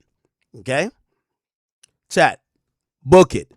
Kendrick, between now, you know that nigga take mad long. He like Kawhi. I mean, now is his 7th month.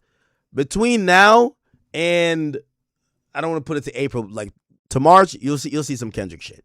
I know, I gave you like 7 months, or not 7 months, it is 7 months. I gave you 7 months. But in the next 7 months, that nigga gonna drop some shit. Trust. They were saying this year. I was like, I bet. You know, a little birdie told me. Don't ask me, I know. A little birdie told me. Feel me? Be at the Yankee Stadium in a couple of weeks. Mm-hmm. We got Oh, I can't wait for the Yankee Stadium thing. Drake ignored him. Nicki ignored him. Who is he gonna respond to? Me? Come on, nigga. Like he gonna respond to Mio, Skino, and Dame Dash. Like he got nobody to talk about. He might drop a whole freestyle on his hair routine. What the fuck does Jay-Z got to talk about now? The jig is up, literally. The big, I know there's a isn't it 30 years of Reasonable Doubt? Yeah, Reasonable Doubt. 25 years of Blueprint. And then I think it's like Sunday they added it's like we still don't know exactly what that I think it's just like hits, greatest hits. I'm assuming. Extra innings. Extra innings. But no, I can't imagine that when Hov shows up in New York City, it's just the shows. I can't imagine that's all we're getting. I feel like there's an album coming. Me too. I do. It's coming. I don't know when. You feel like an album. Yes. I feel like there's an album coming. There's rumors that he's been cooking, and why not? I feel like it is, but we'll see. We'll see. All right, man. Who gives a fuck? Okay. Let's say this. I will fast forward. I went to the after party that Jermaine Dupri was throwing. And the first moment I saw him, he said, I need you to FaceTime Maul right now. I said, JD, we're in a club. We're at a party in a section. B. Cox, Sean, pretty women. Yeah. He said, FaceTime Maul. He didn't even say, hello, Rory. FaceTime Maul right now. I give him my phone. Maul answers. JD doesn't say hi to Maul.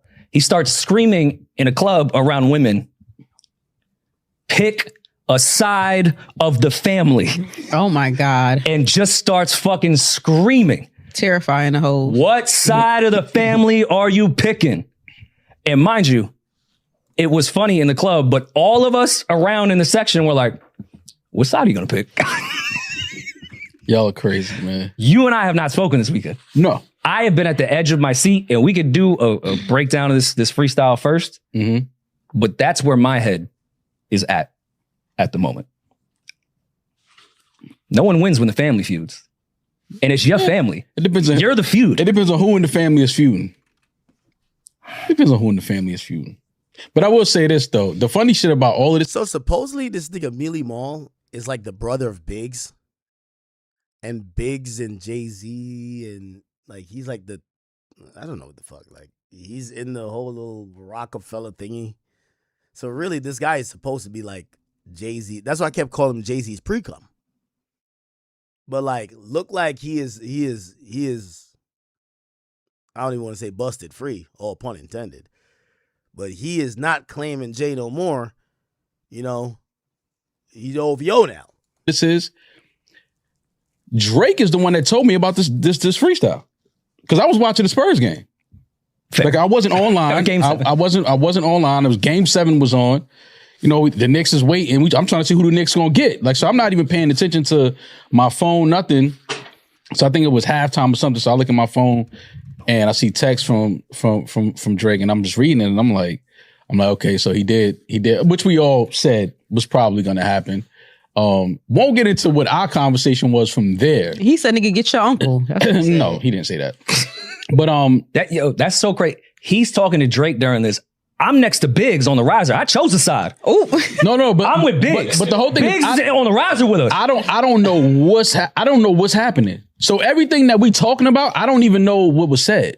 So he was picking out certain things that he said. But the one thing that Drake said was like, yo, but what's up with the hair? Like that was with everybody. So now, mind you, I haven't seen a picture. They're gonna kill Drake for that because they never mind. No, but what's up with the hair is what everybody was saying. Like everybody was shocked at Jay's. We've never seen Jay with an afro. That is a fact. And the last time we saw him, he had wicks down in the middle of his back. So it was kind of like, is that a wig? Is he cosplaying right now? Is this some NWA? Is he on his Eazy-E? In Drake's defense.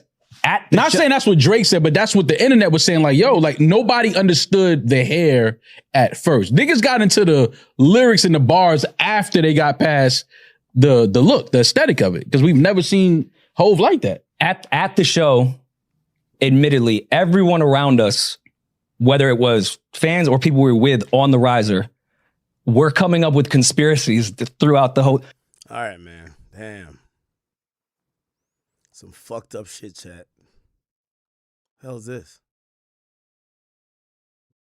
Sacred products. Now, Nikita Rashawn started twisting them, and she started using the sacred products. Now, this was 6 years ago that we had the products. They weren't on the market, but she understood that deep conditioning and taking care of the hair and shampooing it and depositing moisture into it was very important in that lock process. And as a result, he had these beautiful locks that grew way down his back. And so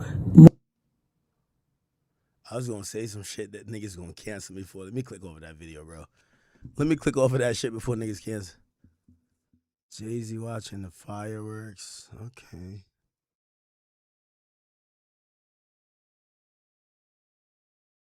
All right.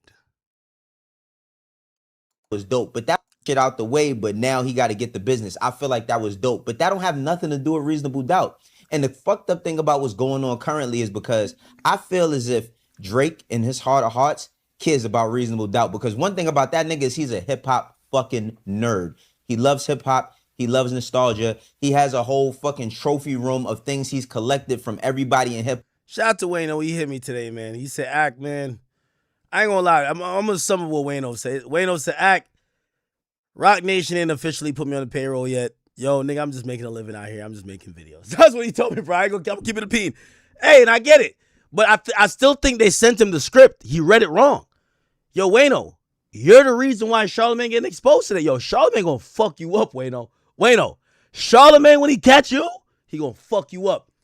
Nobody knew Charlamagne was on Rock Nation payroll until you read the quiet part out loud. Wayno hit me today. He was like, "Act." He's not gonna lie, I watched your video when you were clowning. That shit was funny. I'm like, all right. He's like, "Listen, man, trust me. This how I feed my family. Trust me, I'm not getting the Rock Nation checks yet." I'm guessing when he gets the Rock Nation checks, he's not texting me no more.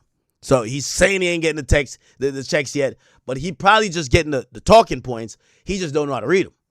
You got to go to orientation, Wayno. Charlamagne went to orientation. You see, if you went to orientation, you would have the whole drip. You wouldn't be wearing that. You would be wearing that fucking zip up joint. You'd be wearing the shit with the fucking paper plane on it. Trust.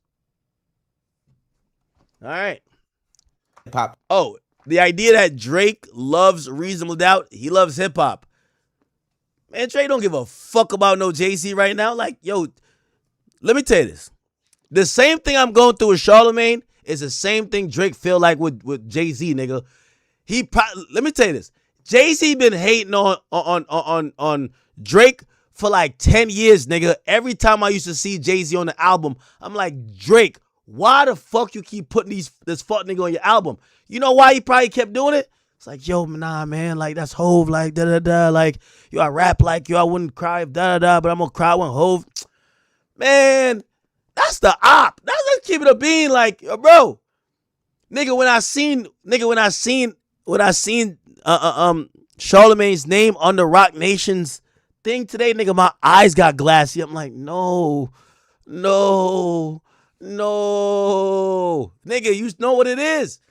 The same shit I'm going through with Charlamagne. I looked up to him, and I never thought my greatest idol, the person I look up to, I always call the GOAT, could be moving with the ops. That's what Drake been doing with Jay-Z.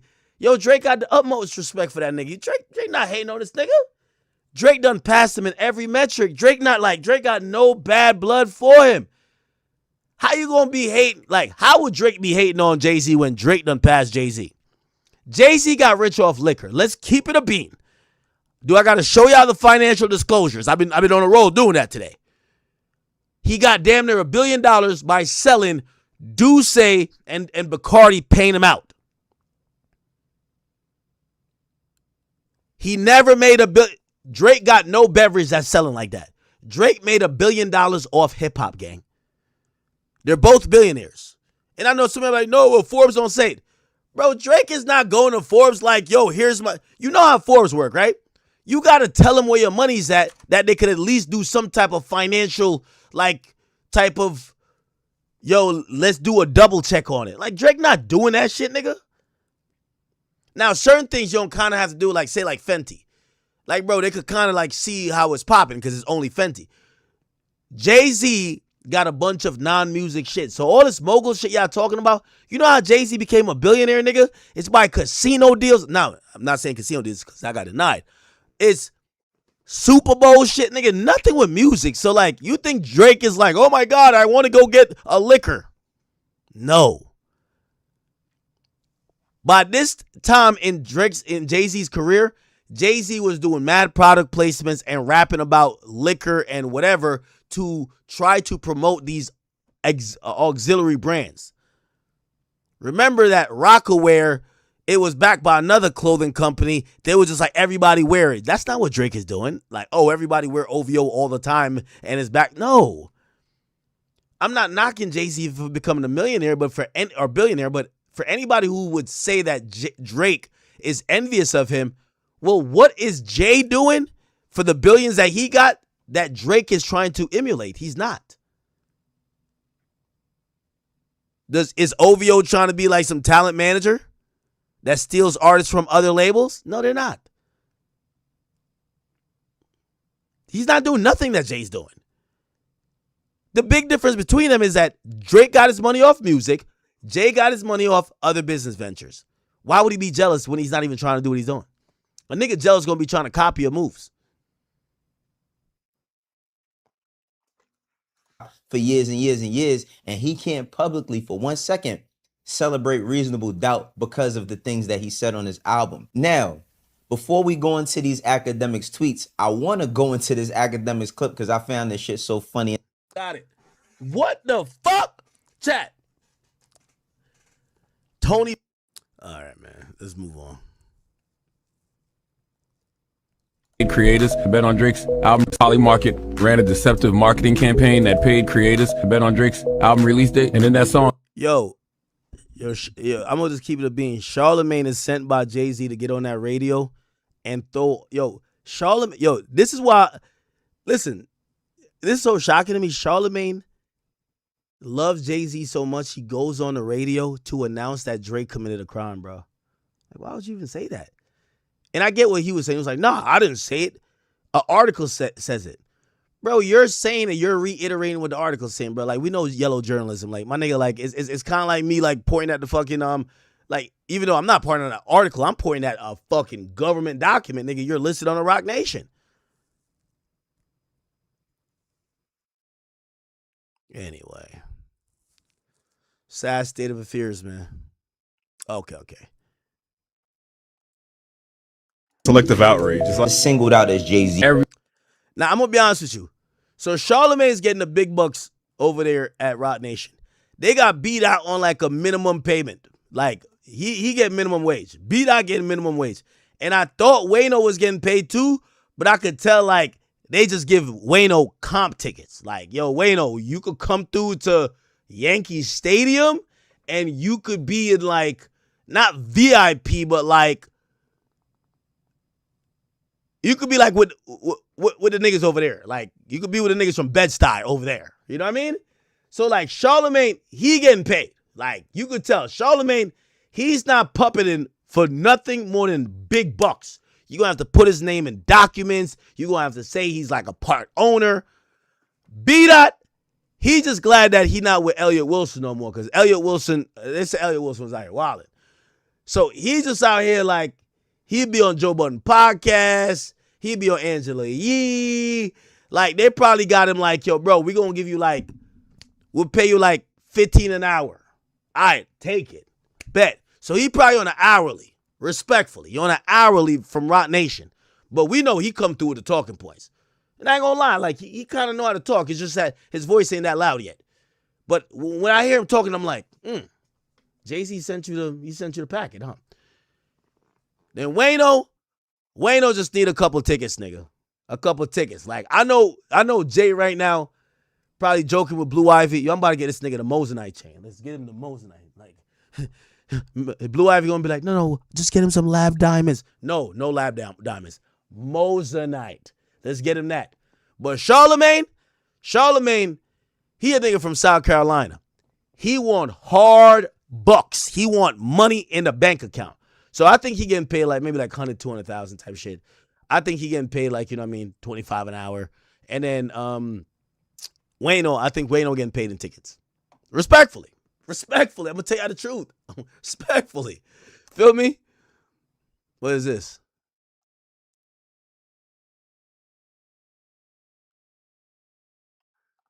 All right, we're not doing the Jay-Z hate campaign. We're just looking at. All right, anyway. Okay. Let's keep it going, y'all.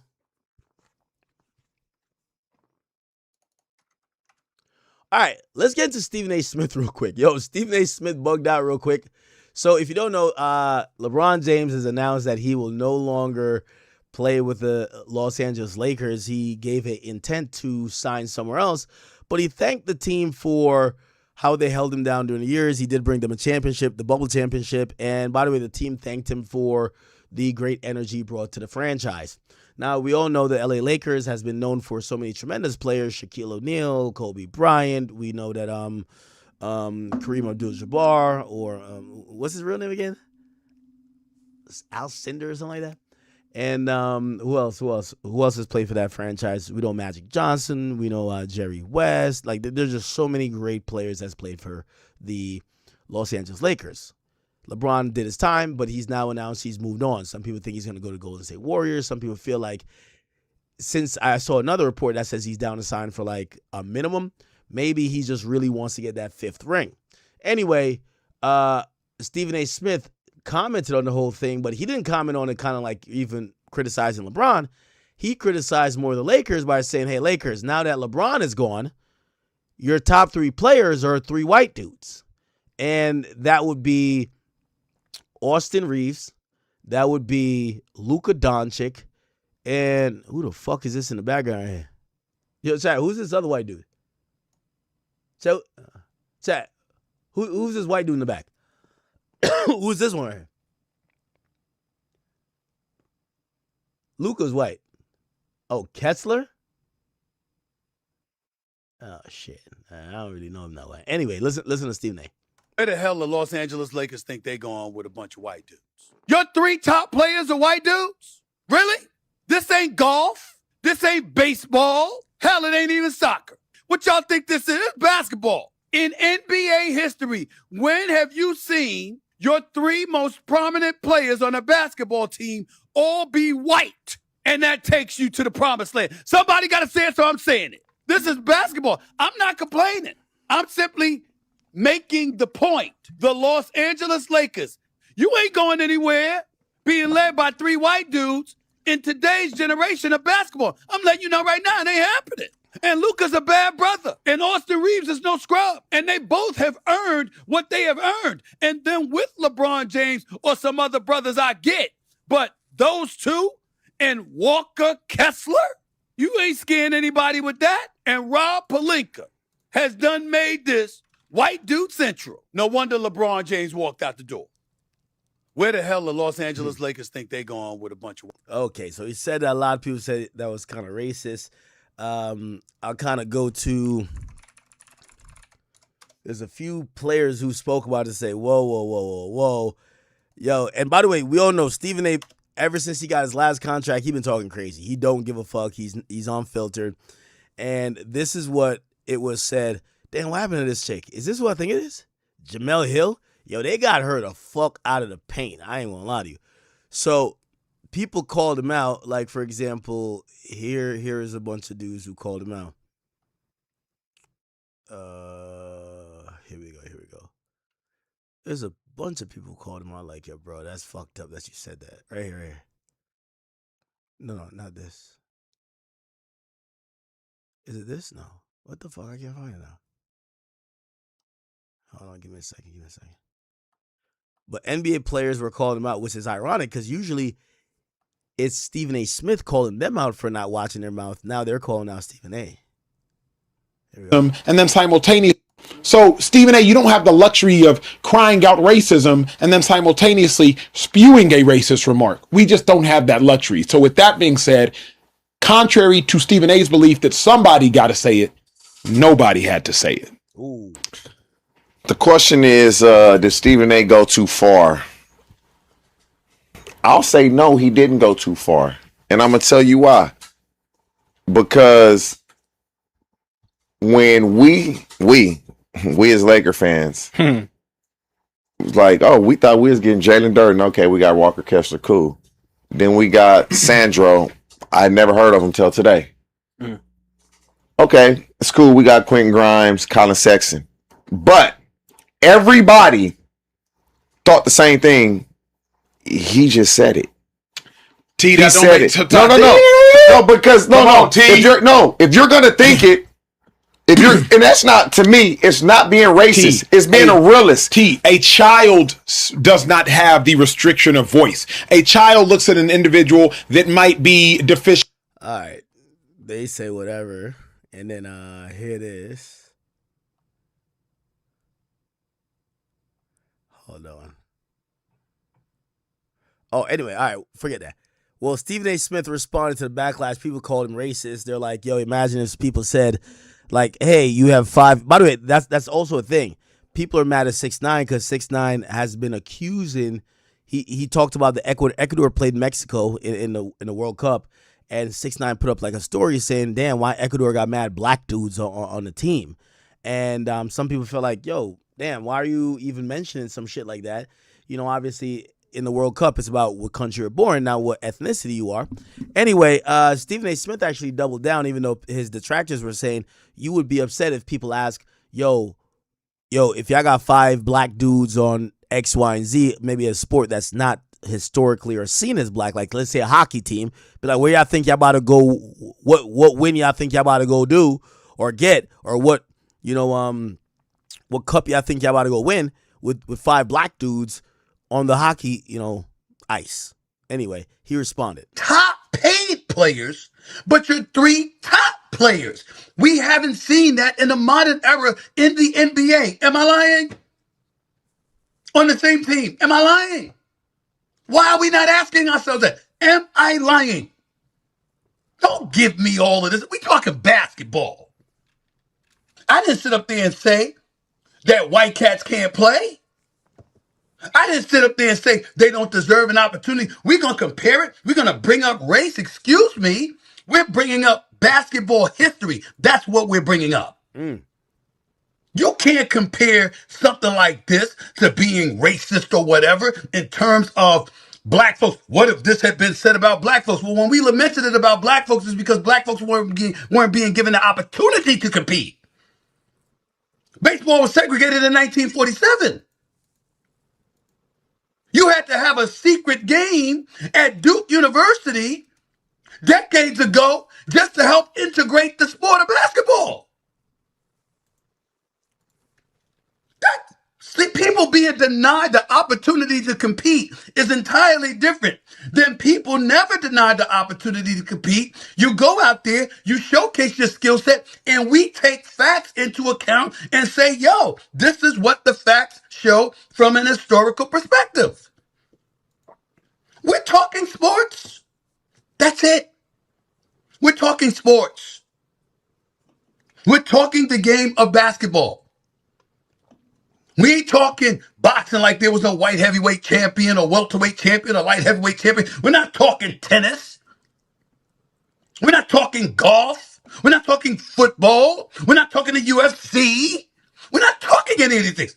But in the sport of basketball, it is an extreme aberration to see any NBA franchise invest the bulk of its money, its cachet, its trust in 3 white dudes leading the charge. If all of them were Luka, that would be different. Of course they could win. If all of them were Dirk or Bird or Nash or Stockton or Jerry West, of course they could win. Austin Reeves is a damn good player. He deserved his bag. I said. All right, let me pause this real quick, man. Yo, I'm texting Alex Media. He told me an hour and a half ago. He said, I'm out of this party in an hour. I just texted him.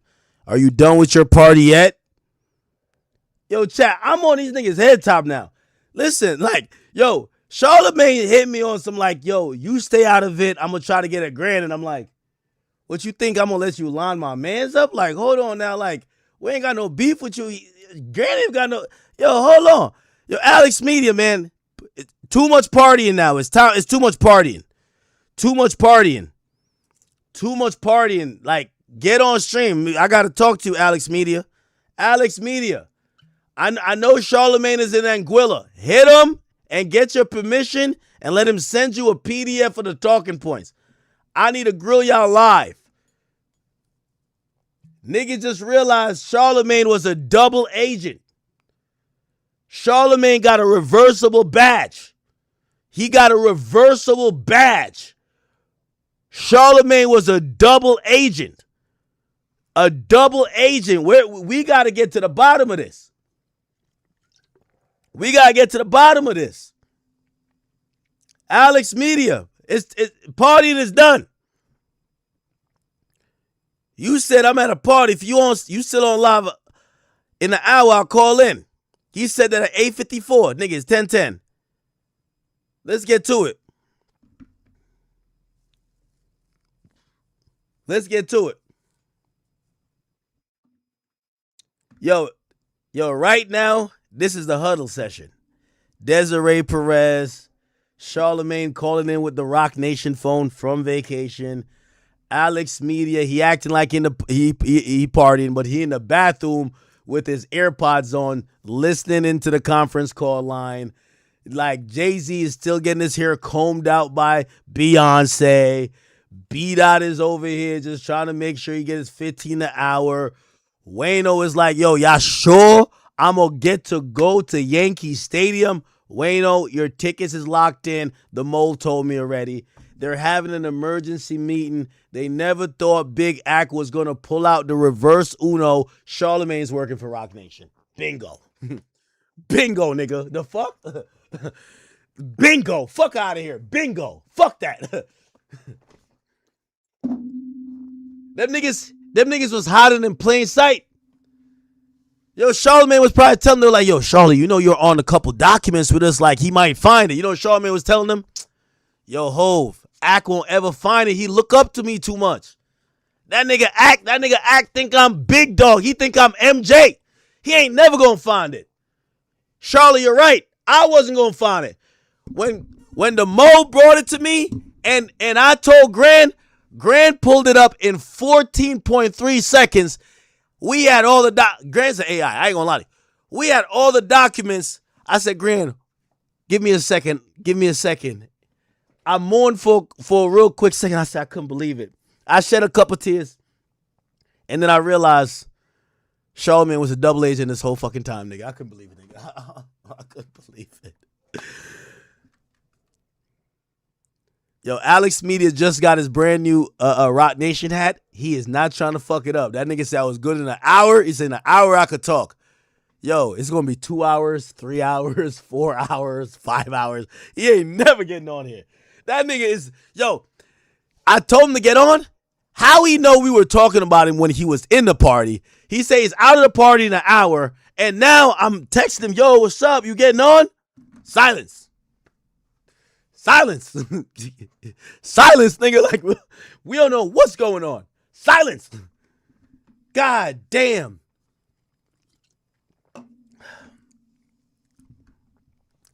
Schultz, I still love you. Tell me you didn't know all this. Schultz, please. Schultz, I'm going to be honest with you. The Charlamagne thing almost killed me.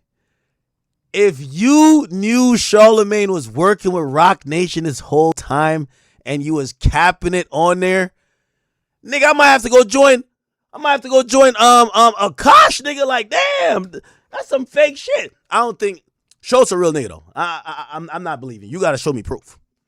You gotta show me proof. I ain't gonna lie to you. Yo, Charlamagne was a double agent. Yo, Charlamagne's a double agent, gang.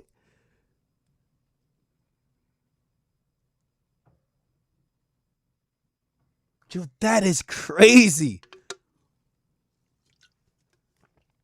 Yo, how much I want to bet Charlamagne comes back and be like, nah, I only worked for them last year. This year I'm a free agent. He gonna say something slick. We gonna be like, yo, we're not dumb.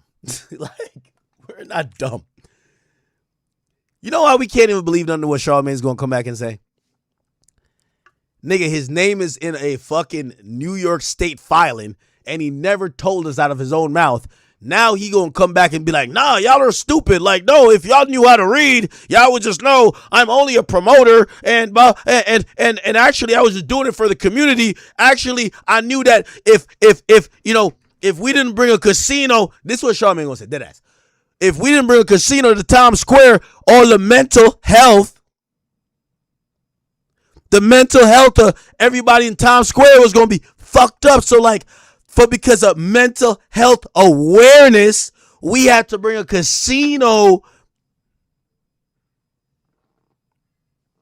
The jig is up. The jig is up. The jig is up.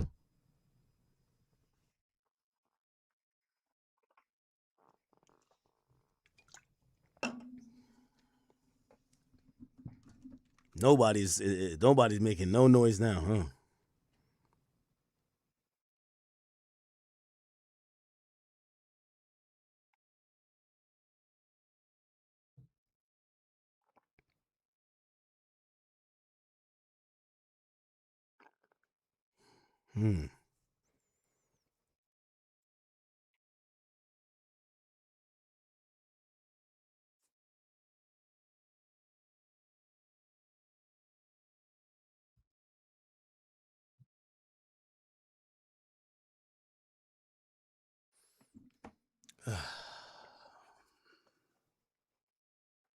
Okay.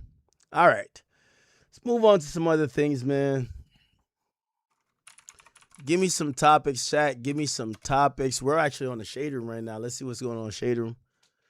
What's this? Tristan Thompson is speaking out on wanting Drake to mend. He wants to mend Drake and LeBron James friendship. Okay, Tristan Thompson wants to help Drake and LeBron get back together. Oh, let me see the Club Shay shit. Just remember, nigga, I'm going to keep bringing this up. Leonard McKelvey, Rock Nation. Leonard McKelvey, Rock Nation. I can't believe it, chat. My heart is in pieces, chat.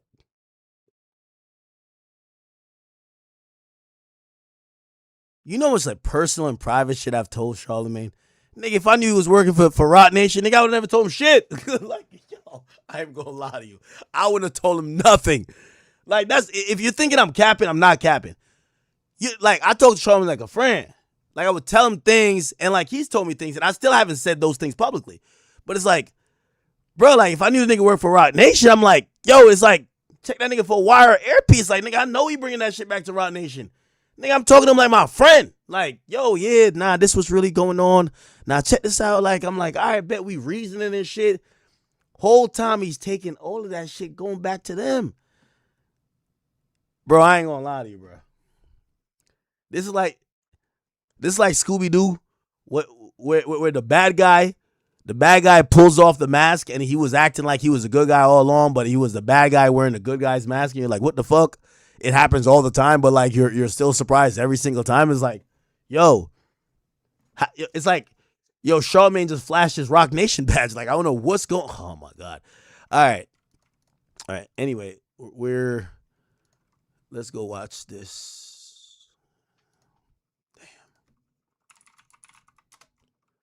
Damn. Twitter, and what's on Twitter?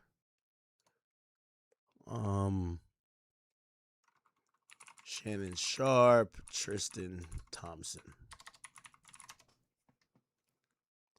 Tristan Thompson's really close to LeBron on 2016, you started dating Chloe. Oh, that's a Chloe shit. Where the Drake shit?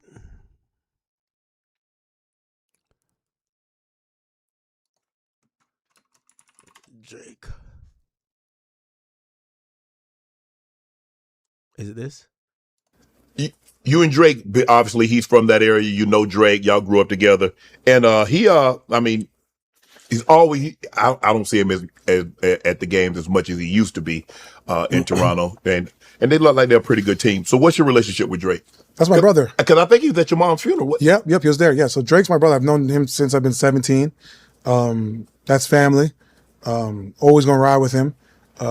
Like you said, he was there when my mom passed away. We have a relationship. I spoke to him during last week as well. Close. I mean, the beauty about us, all of us Canadians, we all root for each Oh, other. I forgot he's Canadian. Yeah, well, definitely there's like a Canadian link up going on. By the way, if you guys don't know, I got to do a shameless plug. I need everybody to go to my Instagram, whether my main or my personal, and I click on that link. Toronto, I'm coming to Canada, coming to the 6th. The invasion, the chat niggas in the 6th is happening July 31st, 8 p.m. You never know. I might bring out anybody, okay? Listen, the OVO chain is going to be moving around in the 6th. Wicked. Straight up, okay? I might have to bring out one of the OVO guys. I'm going crazy that weekend. I might even have to call in fair for Drake and Blake. Drake, just pop up. Just do half a song, okay? All I need you to do is teach me, baby. That's all I want. You know what I mean? That's all I want. But anyway, I'm in the 6th. Carabana weekend. It's if you don't know, Carabana weekend, crazy weekend, one of the best weekends. And by the way, shout out to it was just Canada Day, but we're going to Toronto, and it is going to be on July 31st. I'll be there for a couple of days, but that's our event. I'm hearing some rumors that some other stuff's happening. I like what's happening, but if you guys are gonna be in Toronto, you're traveling to Toronto, you a chat nigga, get them goddamn tickets. We're gonna have a good time. Tell me who you want to pop out, because a lot of artists as well in Toronto, we've always showed them love. They're all asking like, yo, what's up? Like, yo, could we bless the stage? What we doing? So just let me know if you guys are gonna be there. I'm definitely gonna be there. We're gonna have a good time. But if you want to get the tickets, go to my Instagram and just click in the link in the bio, and you will be able to cop it. Whether it's my personal, if you're watching my personal, oh no, this is Facts right here. Facts, I like your Abby, bro. I like that color. I always like my color. And then just click on the link in the bio, and we will have a good time. Anyway, that was just a quick plug. But back to Tristan talking about Drake. Yes. Like for myself, like, I'm close to Drake, but I'm also close to The Weeknd. Right. I love The Weeknd. That's my brother is. Now you gotta calm it down here. I realize, like, the Weeknd Drake thing, it's more of like Toronto people be known a little bit more. It's not like Main Street people in the United States kind of don't know like how complex it is. Like, without saying, well, shit, I've said a lot about it anyway. First of all, I told you the Weeknd dudes rushed me when I went to their fucking show. They were like, yo, like they were doing some other shit. Anyway, then they realized I'm like, you know who invited me, right? The Weeknd invited me. What the fuck? Like, it was a bunch of like security. But also the interesting thing about that is that OVO and EXO share like a lot of like mutual mans. Like a lot of their like guys hang out with both. Like they're the biggest fucking groups out of Toronto. So anyway. As well, Party Next Door, love them as well. Like that's all family. And I think that's a beauty, because like, for us from Toronto, the way we look at it is like Toronto versus the world. Right. Okay. Like it's like we call it Screwface Capital. So like we're very like we come with a chip on our shoulder. So yo, where's Tristan Thompson from? Is he like a Brampton man? Or is he from Scarborough or like Rexdale or something like that? Where is he from? I could see him being from like Vaughan or something like that, London or something. Obviously Drake has definitely led the way in the entertainment and music industry doing his thing. So, he's hip hop needed him. Right. You see when he dropped 3 albums. Yeah. You know what? But it might take you to get Drake and Braun back together again. You working on that? I would love to. Listen, I'm trying, man. I'm trying. Mike Brown was your coach in Cleveland, and watching him, and I'm happy for Mike because I thought he got a seriously raw deal in Sacramento. Yeah. And then for him to turn around and take a team to a championship, and he wasn't their first choice. He was probably way. Do I think that LeBron and Drake will reconcile? I think they will. I don't think he'll ever be like how it was. I'm gonna be honest with you. From again, obviously, I talked to Drake a bit, and I kind of probably see it from a different lens. So like maybe I'm a little biased. I don't know. And I've never talked to LeBron, But I feel like Drake was like really like acting like these guys were like his real homies. I'm not even gonna lie to you. Like this is also, I know I get like flack for that too, where people be like, yo, like even with the Charlamagne thing, I'm like, yo, I'm thinking we're like cool, like we're friends. Like I'm not thinking like this, like you're trying to have some facetious thing in your back pocket to snake me out. I'm like, bro, like why the fuck are we doing that? Like, bro, we could just not talk to each other. So I'm thinking that, you know, not saying that we're day one friends, but it's like we're thinking we're cool. And I think that's how genuinely, I honestly feel Drake looks at shit. I'm gonna be honest. Even like, yo, ever since me and him, we've locked in a lot. Like, bro, like Drake is like, yo, we gotta turn up. Like, yo, like he's like, yo, I'm about to invite you to, like, I want to turn up with you. Like, the nigga wanna, bro, he's a regular guy. Y'all are gonna kill him because he's just a natural, genuine nigga, and he's not a snake. He's not like, he doesn't have ulterior fucking motives. So like, of course, when people are like, yo, and I've said that kind of a little bit too before, like, damn, Drake really just kind of like has these friendship expectations of these other guys that don't reciprocate. That's kind of true. But I don't know if you could knock a nigga for just like being genuine to be like, yo, I fuck with you. You're my guy. We got good memories together. Like, shit, we've talked about this. We've been through this. You know what I mean? Like, I don't know if you could fault a nigga for that, right? Now, do I think, I think they'll kind of be, I think eventually they'll reconcile. They're two goats. They'll reconcile. But it'll never be like how it used to be. I could tell Drake used to just, that was like his road dog. Like, they would kick it in maybe non-convenient times and would have fun that, you know what I mean, it's just like whatever they're doing. And I don't think you could ever kick it with a snake like that, man. Like, once you start realizing, like, a nigga's a snake, it's like, bro, you can't really, like, kick it around that nigga like that, bro. You always got to, like, have your head on a swivel. So, I do think they're going to piece it up. But I think they're going to piece it up like Drake and Future. I don't know what Drake and Future's relationship is now, but I think Drake, you know, Drake probably was just like, keep an eye on that nigga. I don't know. But I think eventually they're going to piece it up. I think eventually they are going to piece it up. Way down the list. He was probably down at the bottom. They probably had assistant coaches ahead of him. Yes. You know, so I played with Mike Brown in Cleveland.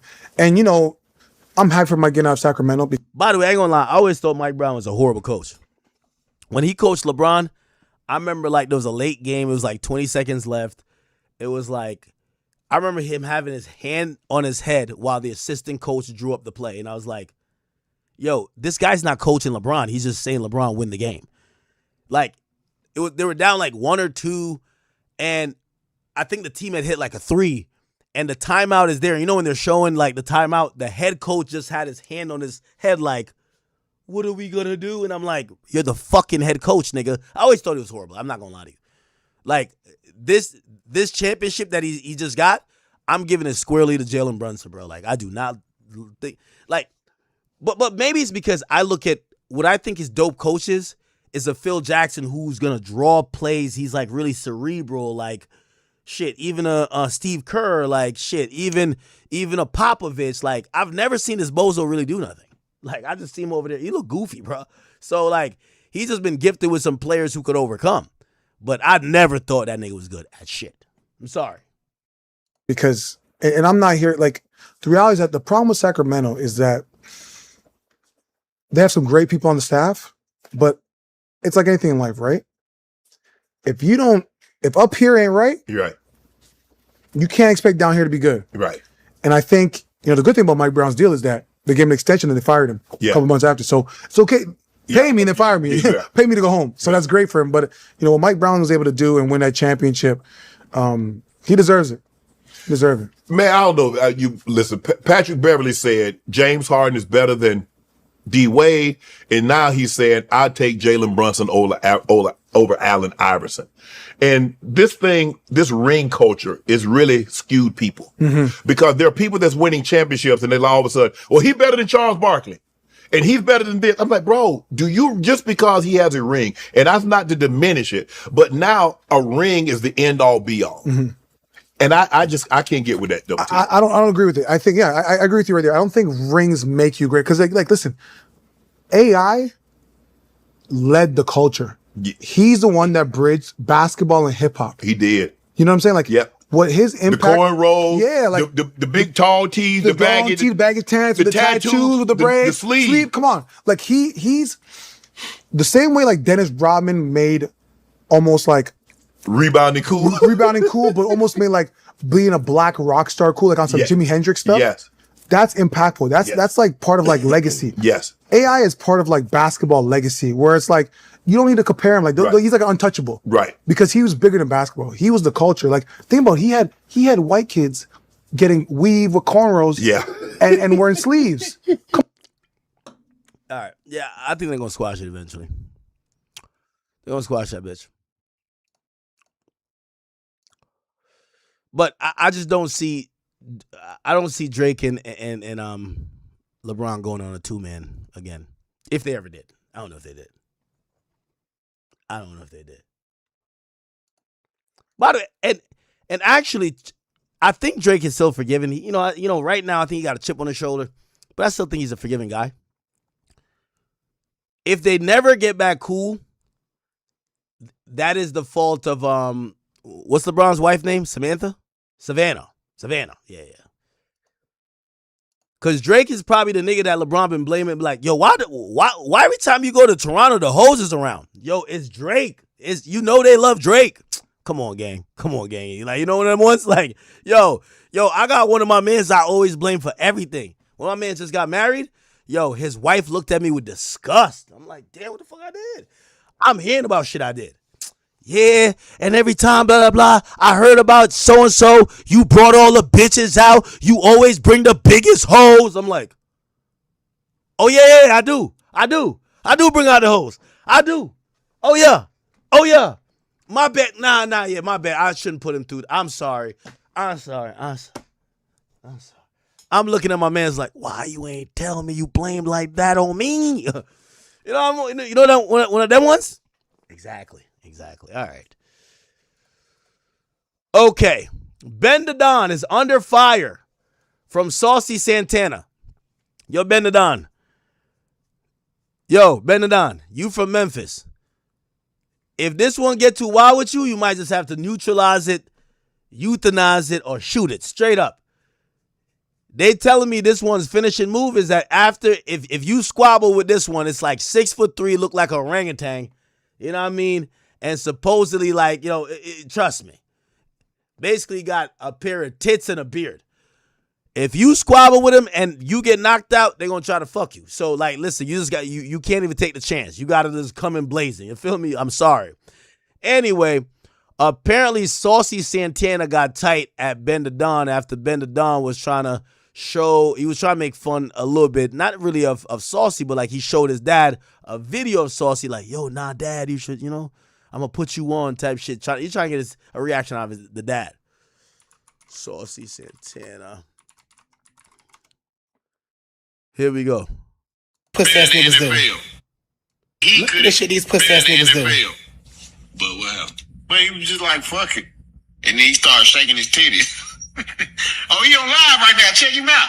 Chat, we gotta go watch. I'm gonna show my daddy. Look at this. I just typed him in.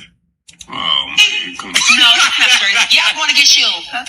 That nigga got a bust down. In your highlights from the battle. What they do, man?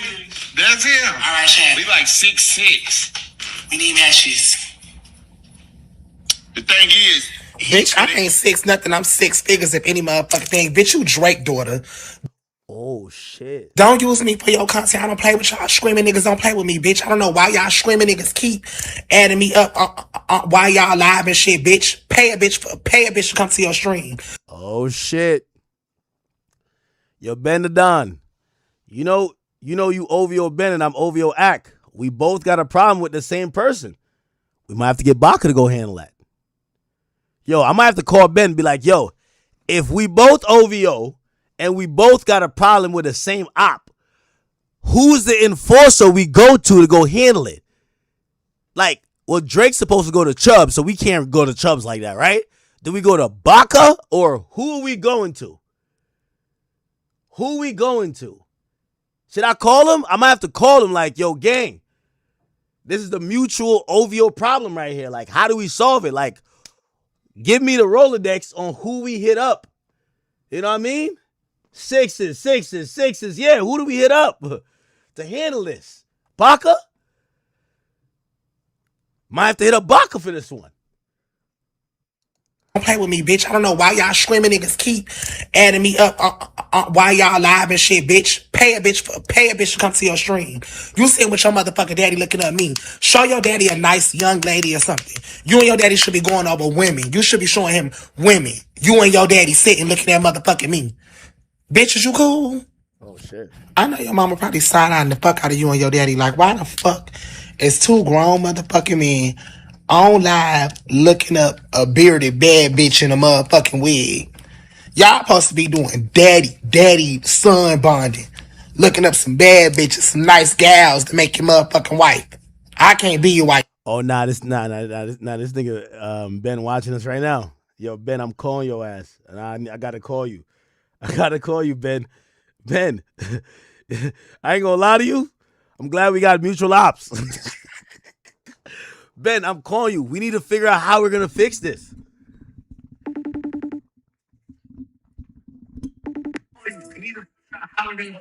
Yo, Ben. Yo, there's nothing to fix. I don't want to talk about this stuff. It's stupid. It's so stupid. Why dog. you ain't send us in the OVO group chat? There's nothing to send. I don't want to keep entertaining this, bro. This is dumb. Yo, you know how I felt when the whole internet was like, so you not gonna respond? I'm like, respond about what? They were like, oh, you pussy. No, but you was talking bad about him. I didn't say shit. No, Ben, don't do that. Listen. I actually said the nigga was funny because it was the end of their month. And I was giving them a closing out month saying, I hope y'all had a good month. And now we move Ben, into you're not using the right pronouns. That's not the right pronoun. Y'all month? No. You said the nigga. You said he. That's not the right pronoun. Lord, I can't. You do this every time I get on the phone. Please. Ben, who's in the OVO Rolodex that we hit up to handle this? Because we both got. I'm not hitting up nobody about this. You hit them niggas up for you. I'm good. I'm leaving him alone. I don't want nothing to do with him. Yo, I Ben. showed my dad to say I wish I was his side so I could win to the league. That's it. Ben. That's it. He wanted to beat you up. That's why you gotta leave folks alone. I said it was funny. I just wish I was that big so I go to the league. Ben, you know, Aiden already called me and said, since I'm trying to put Ben in the ring versus Saucy, you gonna have to commentate the fight. And I said, I took your job. Have to go. He want to beat you up. No, he want to beat you up. Because he want to fight you. He already said he want to beat you up. No, he got to fight you first. first. To add me in because you scared of him. No, I don't want nothing to do with it. Nigga, he got to fight you first. Bro, you from Memphis, nigga. You from Memphis, nigga. You from Memphis. Y'all the same. Exactly. You know I lost weight from Memphis. I lost weight though. Yeah, your face still swole. No, it ain't. No, it ain't. No, that little pin in your stomach ain't gonna save the head. Why everybody keep saying that dumb shit? Because you ain't lost head weight, man. Yo, you know there's no workout to lose head weight, right? You gotta do like chin-ups and shit. Stop eating sugar. Nah, listen, what? Ben, it's like sugar. You eat a lot of candy and shit. Ben, you gonna stop avoiding this shit? Are you gonna squabble up with a nigga or not? You always do this weird shit, bro. Like you need to fight. You don't fight. Nobody's seen you do anything athletic ever. That's cap. That's cap. I'm outside every day. You don't be outside, so it's easy for you to talk. Yo, you know he outside in Miami. That's fine. That's fine. They ain't got nothing to do with me. You trying to make something for your content? I'm telling you, you've been running from him, and now you happy. That I ain't gonna lie to you. I never thought Ben would sound scared. This shit, Ben sound wild scared right now. Like, scared. Is that what you doing? Yo, that's why I don't pick up your phone call. You ain't brushed your teeth today. You ain't showered or nothing. But you will call and talk about this shit. Yo, Ben, I've heard you talk about everything. You chilling. You panicking right now. I don't listen. Just like Jewish folks and them, I leave them alone. They know I thought you was gonna be on some Memphis shit. Yeah, Amen, say man. Amen, say. I thought you was going. You know what I mean? Like, hey, go brush them teeth, man. Get up with me when you do your thing. I got good PR training, man. All right, hold on. Right before, oh man, I was trying to get him a pop. Damn, Ben panicking. Oh no. Not ain't gonna lie, it's a lose beef with a motherfucker like this. Yo, Ben got the fuck out of there. Nah, Ben didn't want it though.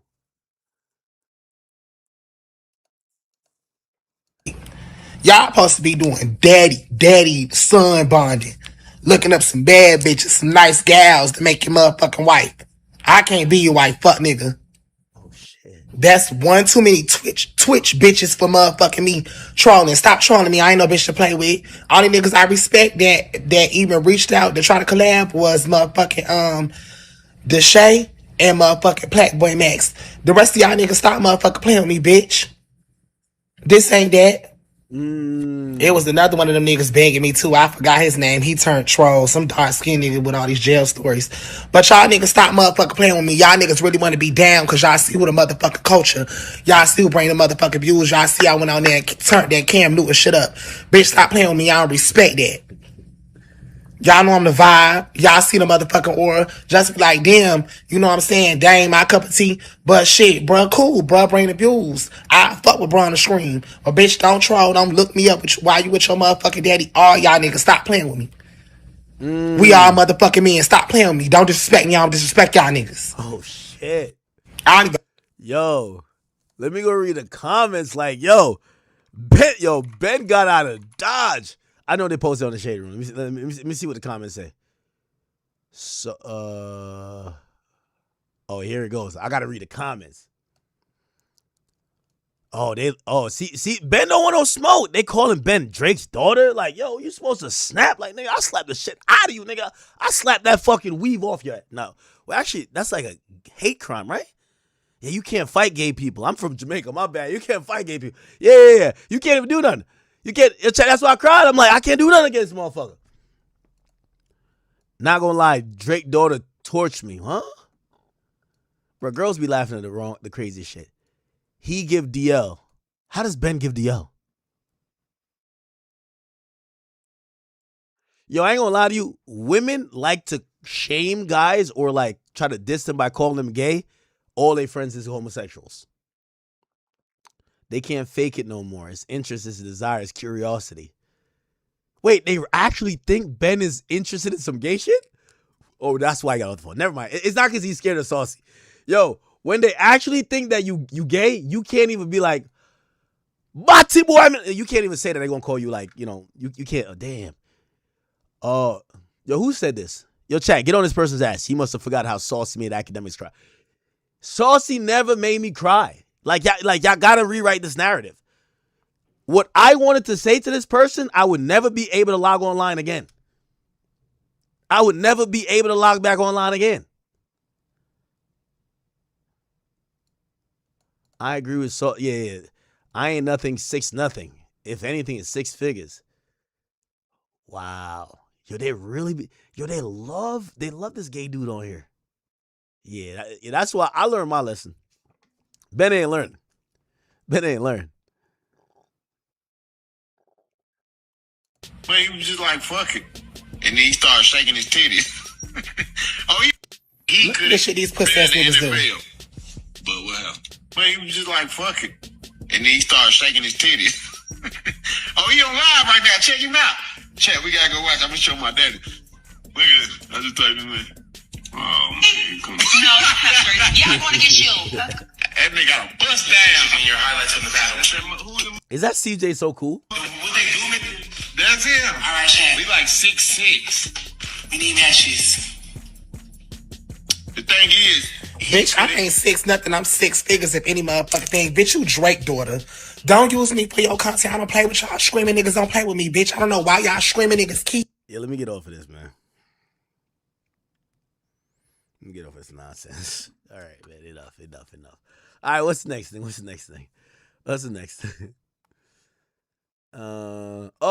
Ben already apologized. It was clipped out of context, but I don't want to go back and forth with Big Homie. He got it.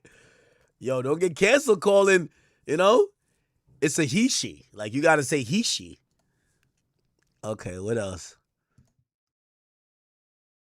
Lil Wayne was captured with a boot up with a new lady. I ain't gonna lie, I was gonna be like, is this one of his daughters? Yo, I ain't gonna lie to you. Whatever they did to Jay-Z, they got to do to Wayne's hair. Like, real talk. Like, Wayne's hair be looking ridiculous, bro. Like, ridiculous. Like, love Wayne, but come on, bro. Wayne not even that old. But that hair, the hair be making him look mad old. Yo, chat, I ain't gonna lie to you. Y'all lucky I bagged Daphne Joy. Y'all lucky I...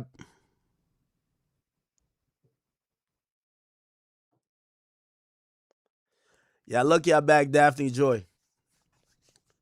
Cause I was on Ice Spice bumper. Ice Spice was the first chick who, like, me and her was talking. She was like, Aki, I seen you lost weight. And I'm like, is you flirting? I'm like, I'm on that. I'm on that now. She was like, yeah, you lost a little bit of weight. I see you. I'm like, have you seen me? Anyway, well, good thing I'm with Daphne, so I can't say nothing. But Ice Spice was caught kissing Tobey Maguire. Yo, Toby's bagging bitches like that?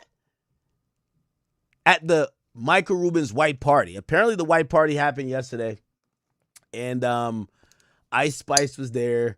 Ice Spice was having a good old time. And I don't know who caught this picture because I thought it would be only people who are celebrities there. But they caught a picture of supposedly Ice Spice kissing Tobey Maguire. You can't even see Tobey Maguire's face, honestly. Yeah. Kind of interesting. Wow. Ooh, look, you see her look at the camera, so I don't know. I don't think this is paparazzi, but whatever. Anyway, shout out to Ice Spice. Shout out to Tobey Maguire. How old is Tobey Maguire now? He's Spider-Man, if you don't know. How old is Tobey? Oh, he's 51. Damn. How old is Ice Spice? Damn, Ice Spice is half his age. Holy shit. Now, let me ask y'all. W or creepy? She's half his age.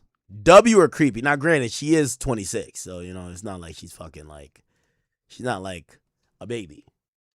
But he is 51. W or creepy? Maybe Tobey Maguire is on his, he's on his Leonardo DiCaprio shit.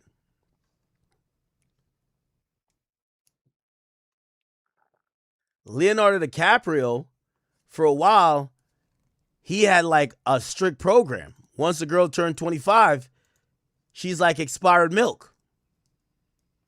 Literally. Anyway, good for them. I seen Ice Spice post some shit. Ice Spice. I seen she post some shit on the gram. Ice Spice been looking good for a minute though. Yo, when are they gonna put a baby in Ice Spice, yo? Real talk.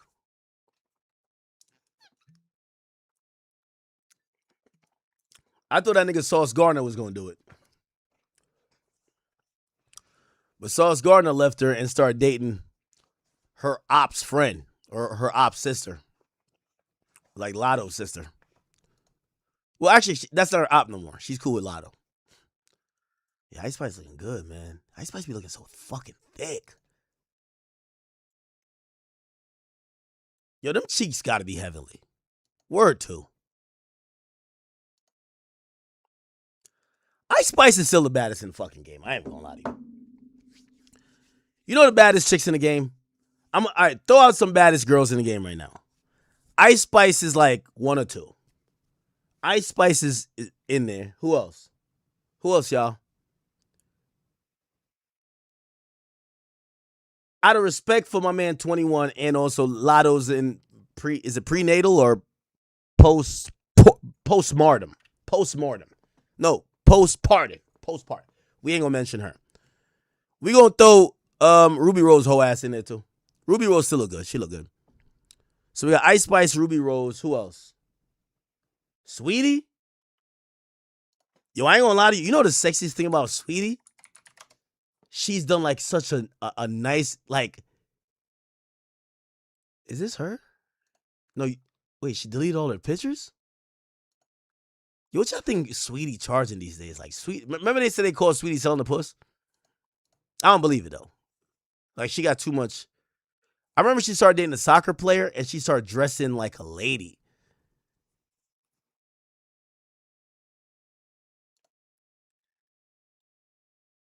Okay, all Nah, Sweetie up there still.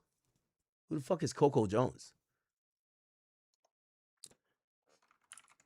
Tyler? Let me see how Tyler looking.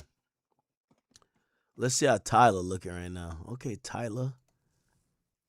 Ooh, Tyler do look good. I ain't gonna lie, I like little petite girls. I can't even cap with you. Like, you know, like chicks like Ari, like I think I have a mutual, like bitches like Ari, they don't like me, I don't like them. I ain't gonna lie to you. Did y'all see, like, when I see shit like this, no disrespect, I'm good. I'm gonna check out. Bro, somebody pointed this out, bro. I don't know what the fuck. I just said, bro, that just look like a diaper full of shit. I'm good, gang. Like, I don't know if this is how BBLs be looking. I'm straight, nigga. I'm good, bro. Like, give me a nice little petite chick, nigga. Like, y'all niggas is hypnotized over the ass, nigga. I'm hypnotized over the pussy. Straight up, nigga. Nigga, I'm here for the pussy. Y'all niggas here for the fucking diaper. I'm here for the pussy, bro. Straight up, nigga. I ain't gonna lie to y'all, man. I'm here for the pussy. Y'all here for the diaper, bro. I'm good, bro. I'm good. I'm good. Is that Huggies? I'm good, bro. Is that Depends? I'm good, bro. I'm good, bro. I'm good, bro. I'm good, bro. I'm good. I'm straight, nigga. That's why I always like Tinashe. I know I like my little petite girls. I'm a petite girl type of nigga, bro. You feel me? Daphne, the only voluptuous, bodacious woman I'm dealing with. And after her, I ain't doubling back. Feel me? I ain't doubling back.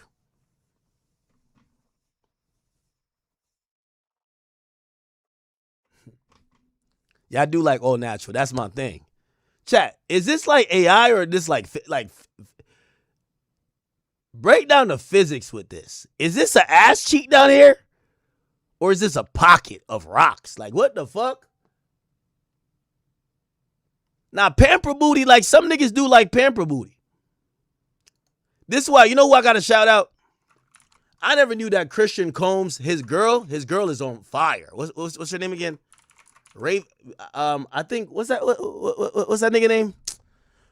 What's the black ugly nigga that used to be hanging with A$AP Rocky? What's that nigga name? Ian Connor used to date her. I don't know how. First of all, I know Ian Connor got to look at it and be like, damn, why did I ever let this chick go? Her name is Raven Tracy or something like that. Raven Tracy? Nigga, she's like a fucking star right now, nigga. She got like some shit called Body. Gang, I'm not gonna lie. Every bitch I see on the ground by the fuck, they wearing her clothes. Every bitch. I ain't gonna lie to you. I don't know if this shit got funded by. I know her boyfriend is Sean. Kitty Combs, whatever his name is. What's his name again? What that nigga name, bro? Christian Combs. But I ain't gonna lie, they all wearing this shit like it's going out of style, and that's his girl. But why do I mention that? This type of clothing, if you got the diaper booty or whatever the fuck, like your BBL is kind of like, you know, drooping and shit, you gotta wear this. This shit right here gonna have your shit sitting. Yeah, that shit gonna sit. Like, whatever material they got with this, if your BBL look like this in the chair, if it look like this, you put on that body. Like, word 2, you put that body on. And that body gonna have your shit sitting up. Facts. Yeah. You can't wear the Four Seasons like robe. It's gonna be drooping. Like, they don't got the, you know, yeah. Oh yeah. Anyway, shout out to Ari, man. Ari, don't get mad at me neither. Like, I ain't take this fucking picture of you. Don't get mad at me. Ari, did I tell you Ari was threatening me to sue me and shit? She was threatening to sue me because Jada Waiter said you fucked your man. Like, I ain't say that. That was Jada Waiter. Like, yo. And then the other nigga, like, I ain't say that neither. Like, the other girl said. The girls were exposing you. It wasn't me. My bad, Ari. Ari, we don't got to be friends. No, we don't got to beef. We don't got to beef, Ari. Ari, you from Chicago. You know I love Chicago. Let's get back on cool terms. She ain't sue me, though. She sent like some bullshit ass document. I just ignored it. I shredded that bullshit. But Ari, you know what I mean? Ari, let's do a stream or something. You could get your jokes off of me too. You could call me Ozempic face, right? Like that's the new one, right? Yo, me and Ari in a roast off, that'll work. She could get her jokes in, but I gotta get mine in too. You a big girl. You know, let me get mine off too. All right? Don't send me no more court documents. Relax, girl. Relax. All right. That thing hanging, though. This is hang time. Hang time right here. That's what I call it. But yeah, that girl Raven Tracy, she's on fire, nigga. I ain't gonna lie to you, bro. You know she was on fire? That nigga, y'all know the big AJ or Slowbucks AJ? Yo, that nigga put me in a group chat with him. The niggas, I think it was either Christian Combs. He was like, yeah, send some samples over. I think that nigga took like mad samples from like the body shit and handed out to all of his bitches. Cause these girls, they can't get the shit. So like this stuff is so in such demand, they can't get it. So it's, yo, AJ's a slimy ass nigga, man. He was just like, yo, he got the samples and passed it off to all his bitches. Like, one for you, one for you, one for you, one for you. I'm like, all right. That's kind of slick. That's slick. All right. Okay. I wonder how much money she's making out of this shit. Probably a lot, right? Anyway. All right. I don't know how I got on this. Where are we at next? Oh, this is Sweetie? Yo, is Sweetie still selling it or nah? Yo, chat, if Daphne Joy is charging 10 bands, how much you think Sweetie charging? Lower or more? Summer Walker says she might retire. Shout out to Summer Walker, man.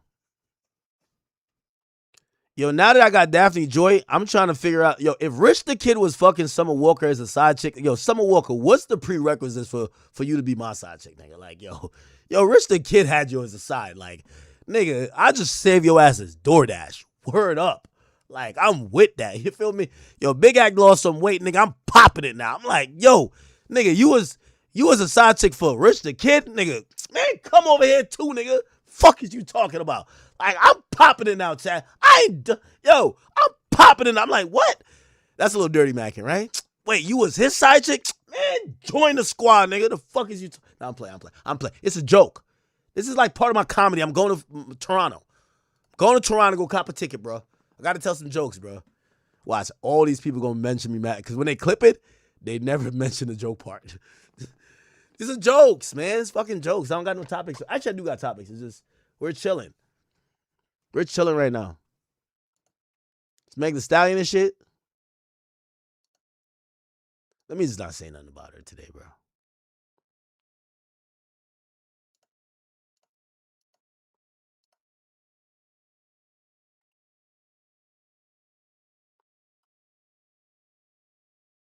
Who the hell is this? Oh.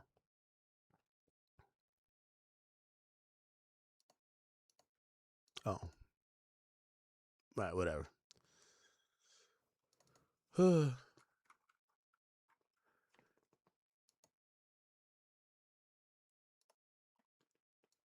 I ain't gonna lie to you. I rock with a chick like Karuchi. Karuchi was dating Chris Brown. She learned real quick. You can't date a nigga that could do like a quadruple backflip. Like, of course he's gonna fuck 50 million bitches. Are you dumb? Nigga, she realized like, yo, she's dating Chris Brown.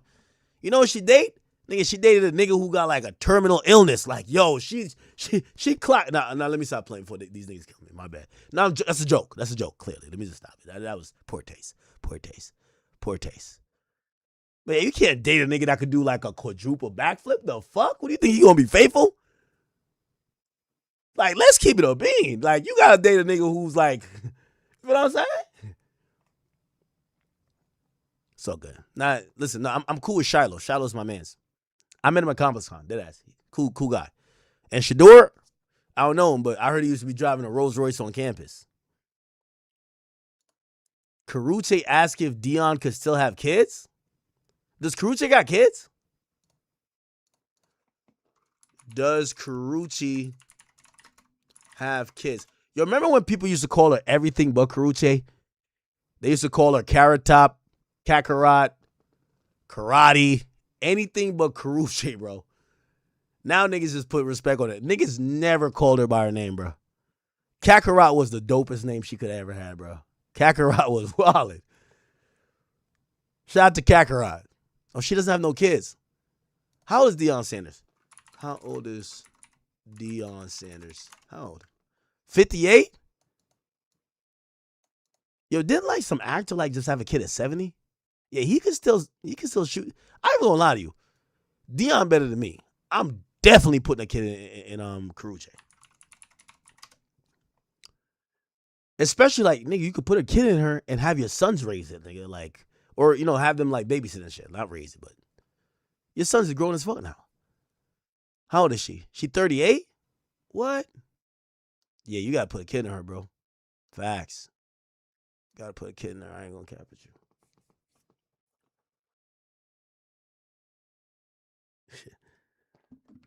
All right, man. Let's see what's going on. What's popping else? Lil Wayne issues an apology. I think Lil Wayne skipped his performance to go to the white party. It's kind of crazy, right? Oh, shout out to Uzi, man.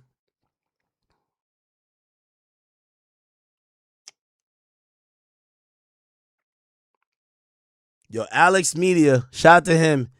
He sent me a picture. This don't look like no Rock Nation brunch, though. Chat, keep it a bean. This look like a Diddy party. It got red lights. This is the picture he sent me. He say he's still here. The lights is red. The lights is red. We all know one nigga who used to do all his parties with red lights. Diddy. All right, so he not at. Okay, so Alex Media is at the Diddy party. He's at the Diddy party right now. He's at a Diddy party. Okay.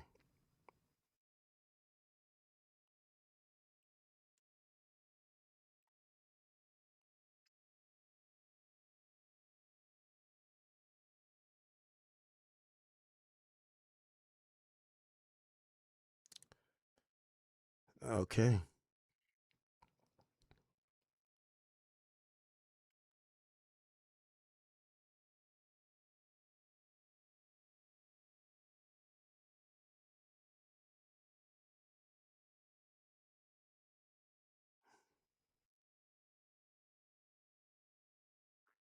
Okay, anyway. All right, shout out to my man Lil Uzi. You know, I've heard about this kind of like within the industry. I haven't said anything about it. There's a lot of talk that Uzi went through some things. And he did go to rehab. And, you know, I want to shout out to, I won't mention names, you know, this is his story to tell. But there are certain people who are very instrumental that made sure he got the help he needed to get. Anyway, he went to a rehab facility. And apparently, like, some of the private therapy sessions that he did, they got secretly recorded. And I'm hearing that some of them got put out online and obviously was shared without his consent. Now, he's now filing a lawsuit. And this lawsuit was obtained by people, but he alleges that an employee, Lynn Tumpa, recorded part of a therapy session during his stay at the facility in 2022. The lawsuit actually says that Tumpa shared the recording with her nephew and eventually is surfaced on social media in 2024. The lawsuit accuses the rehab center and Tumpa of breaching confidentiality, violating privacy laws, and negligently handling some confidential patient information.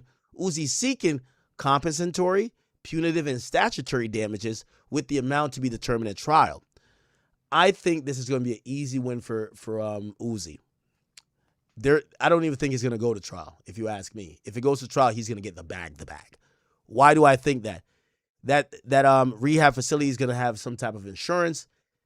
If it went on social media, he was at a rehab facility, he's not supposed to have his phone. Y'all shouldn't even have devices to record him and put it out.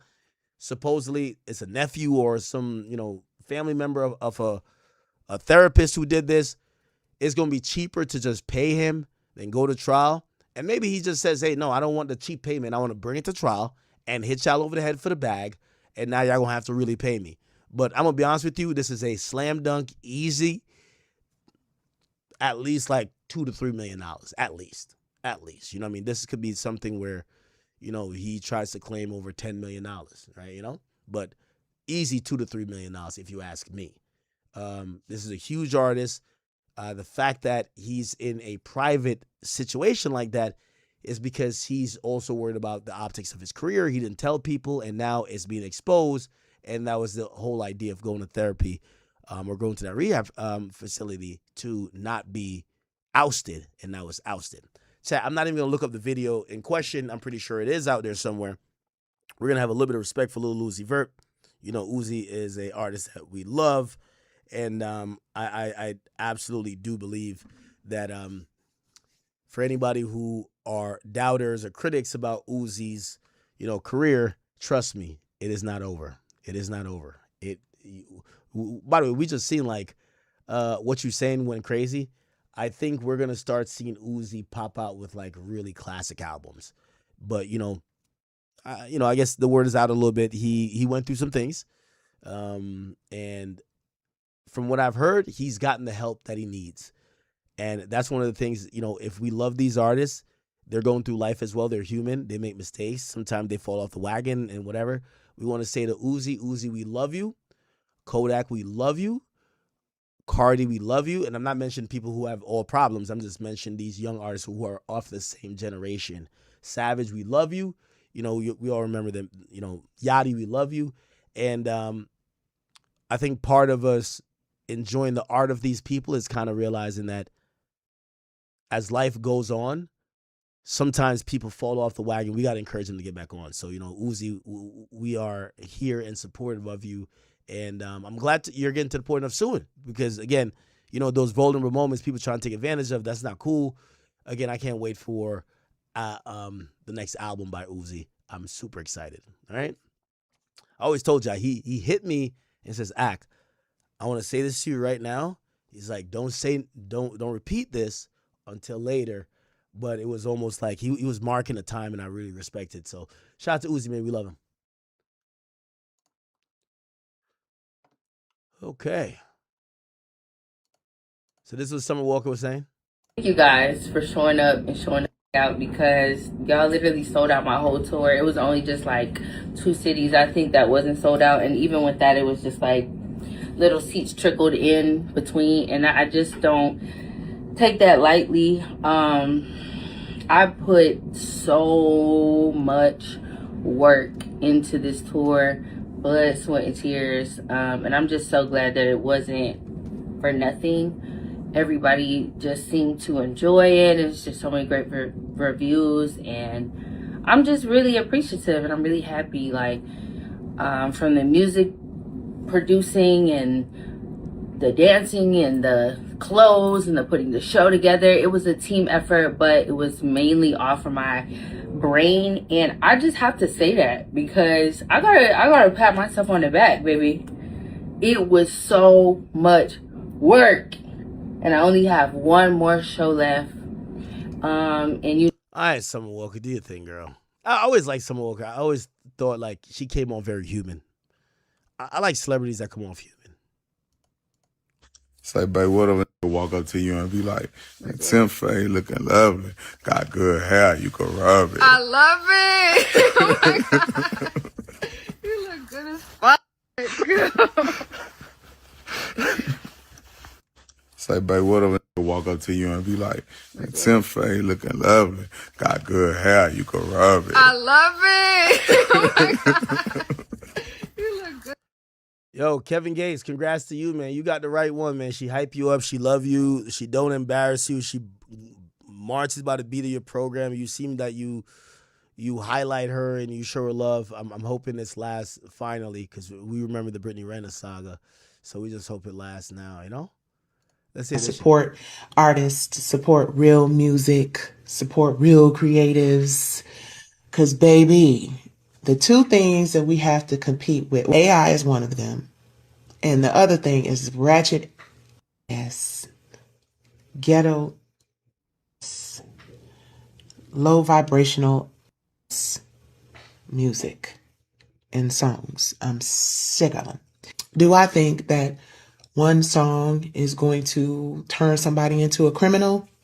Absolutely not. And we're going to acknowledge music will heal you. It will inspire you.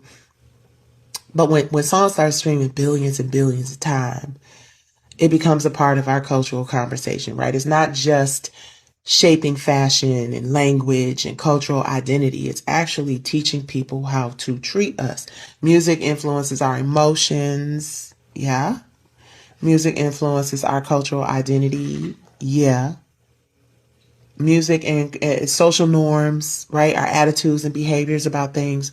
Why is it that when we start talking about songs like Spin That, all of a sudden, suddenly, we taking it too seriously. We doing too much. We being too much of an auntie. I don't want to believe that as a culture, we about to start boosting and scamming. again, I've never disagreed with either her or Indy Irie. My whole thing is that why are we just picking on this? Like, you know, most of the music is degenerate.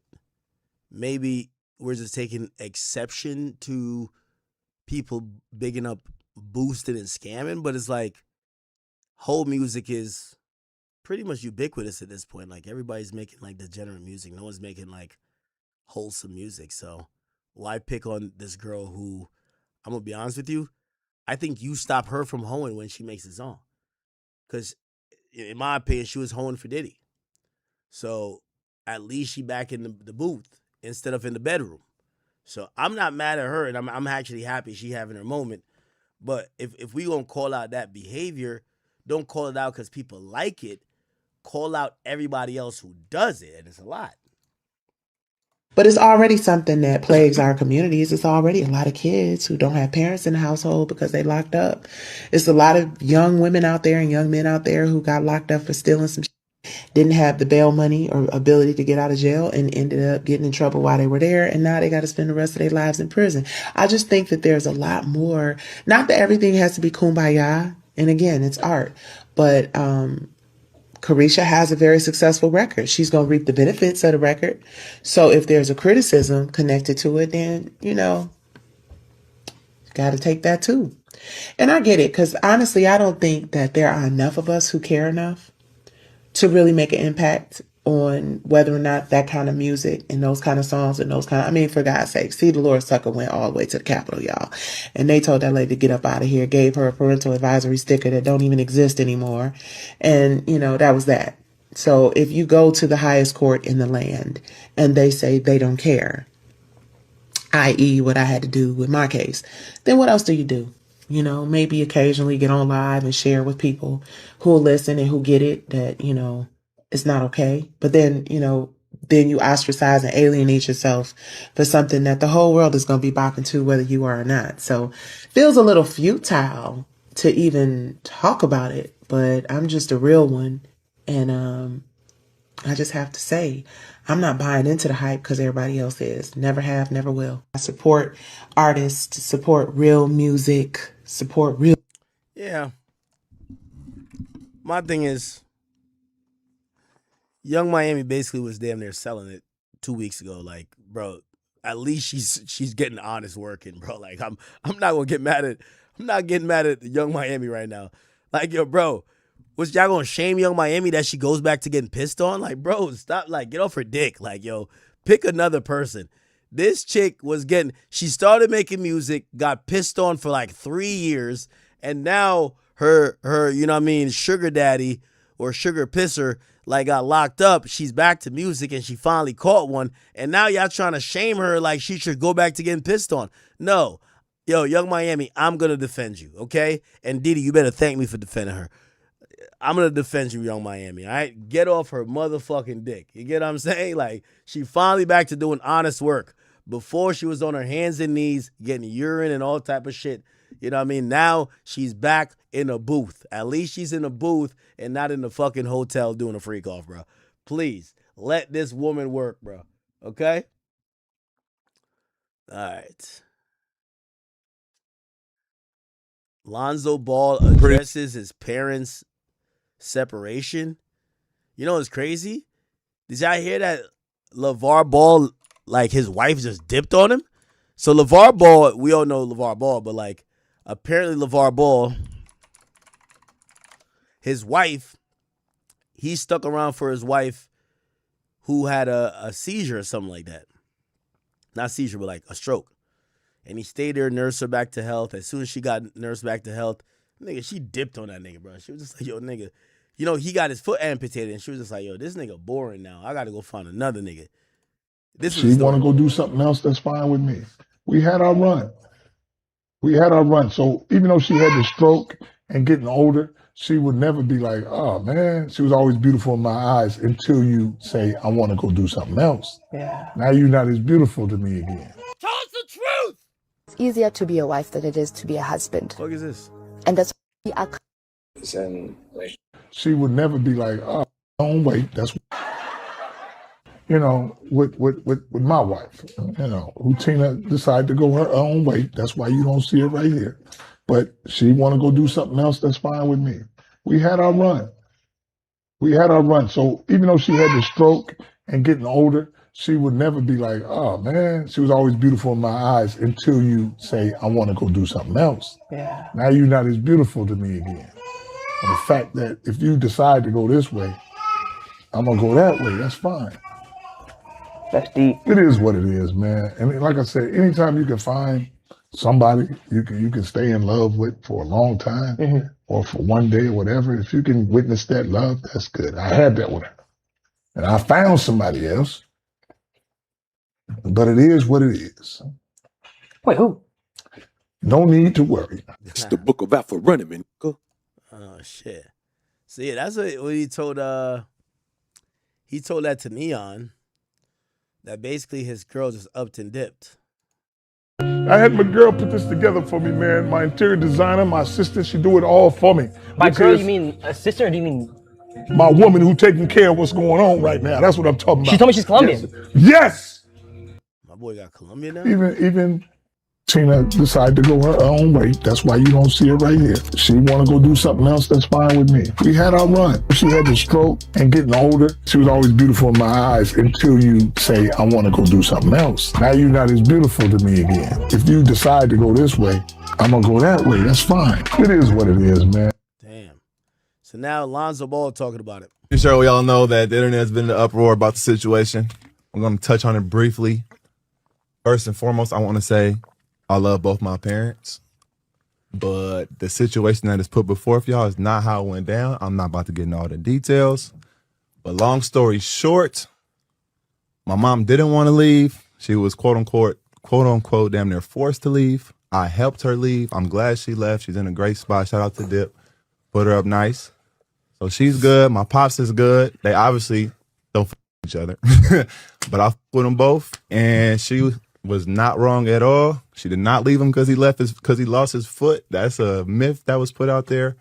What else have I seen? I don't know. But my dad did a great job raising us. My mom did a great job raising us. They didn't work out, and it is what it is, man. They both doing well, and I love them both. Damn, pretty grown up answer. Pretty sure we all know that the internet's been in an uproar about the situation. I'm going to touch on it briefly. First and foremost, I want to say I love both my parents, but the situation that is put before y'all is not how it went down. I'm not about to get into all the details, but long story short, my mom didn't want to leave. She was quote unquote, damn near forced to leave. I helped her leave. I'm glad she left. She's in a great spot. Shout out to Dip. Put her up nice. So she's good. My pops is good. They obviously don't f each other, but I f with them both, and she was not wrong at all. She did not leave him because he lost his foot. That's a myth that was put out there. What else have I seen? I don't know. But my dad did a great job raising us. My mom did a great job raising us. They didn't work out, and it is what it is, man. They both doing well, and I love them both. Pretty sure we all know. All right. I'm gonna go with what Lonzo said. So like I think the internet's gonna latch onto a story of, oh damn, he stood there for you while you went through a stroke. You dipped as soon as you can. You gotta believe the kids on that. Like sometimes the internet sensationalizes stories. So I'm gonna go with what Lonzo said. Don't make too much of it. But yeah. Okay. Alrighty then. All right, chat. I'm not gonna lie. I'm calling it. Listen, it's July 4th weekend. I am gonna be popping on for a couple hours every day. But is today Friday? No, today's Thursday. Most of y'all are off tomorrow. We're going to call it. It's a little bit early. We got our big story off, but we will be back. Chat, thank y'all. I want y'all to enjoy y'all 4th of July weekend. I'm still going to be working through it, but we're going to just be doing a little bit different type of streams and whatever the case is. So don't worry. I'll still be here, but I want you guys to enjoy your 4th of July. I hope you guys have been, if you guys been working hard, I know I took a vacation. Please take some time, rest, hang with your family. If you got kids, go hang with them. Go see the fireworks. Be safe. Don't blow your hand off and nothing crazy. Just take some time. Again, it's a time to reflect. And of course, if you live in the United States, happy Independence Day. And if you live outside the United States, watch the World Cup. I don't know. Anyway, chat. I know. Stay safe, all of y'all, and I will be back. I'm going to be back tomorrow, too. Don't you worry. I'm going to be back tomorrow, too. It's going to be an earlier stream, though, because I'm respecting the fact that I'm hoping you guys have family over. You guys are doing stuff. Don't worry. We're working through the holiday weekend, just different times. We're going to keep it going, all right? Chat, love y'all. See y'all tomorrow for sure. Peace.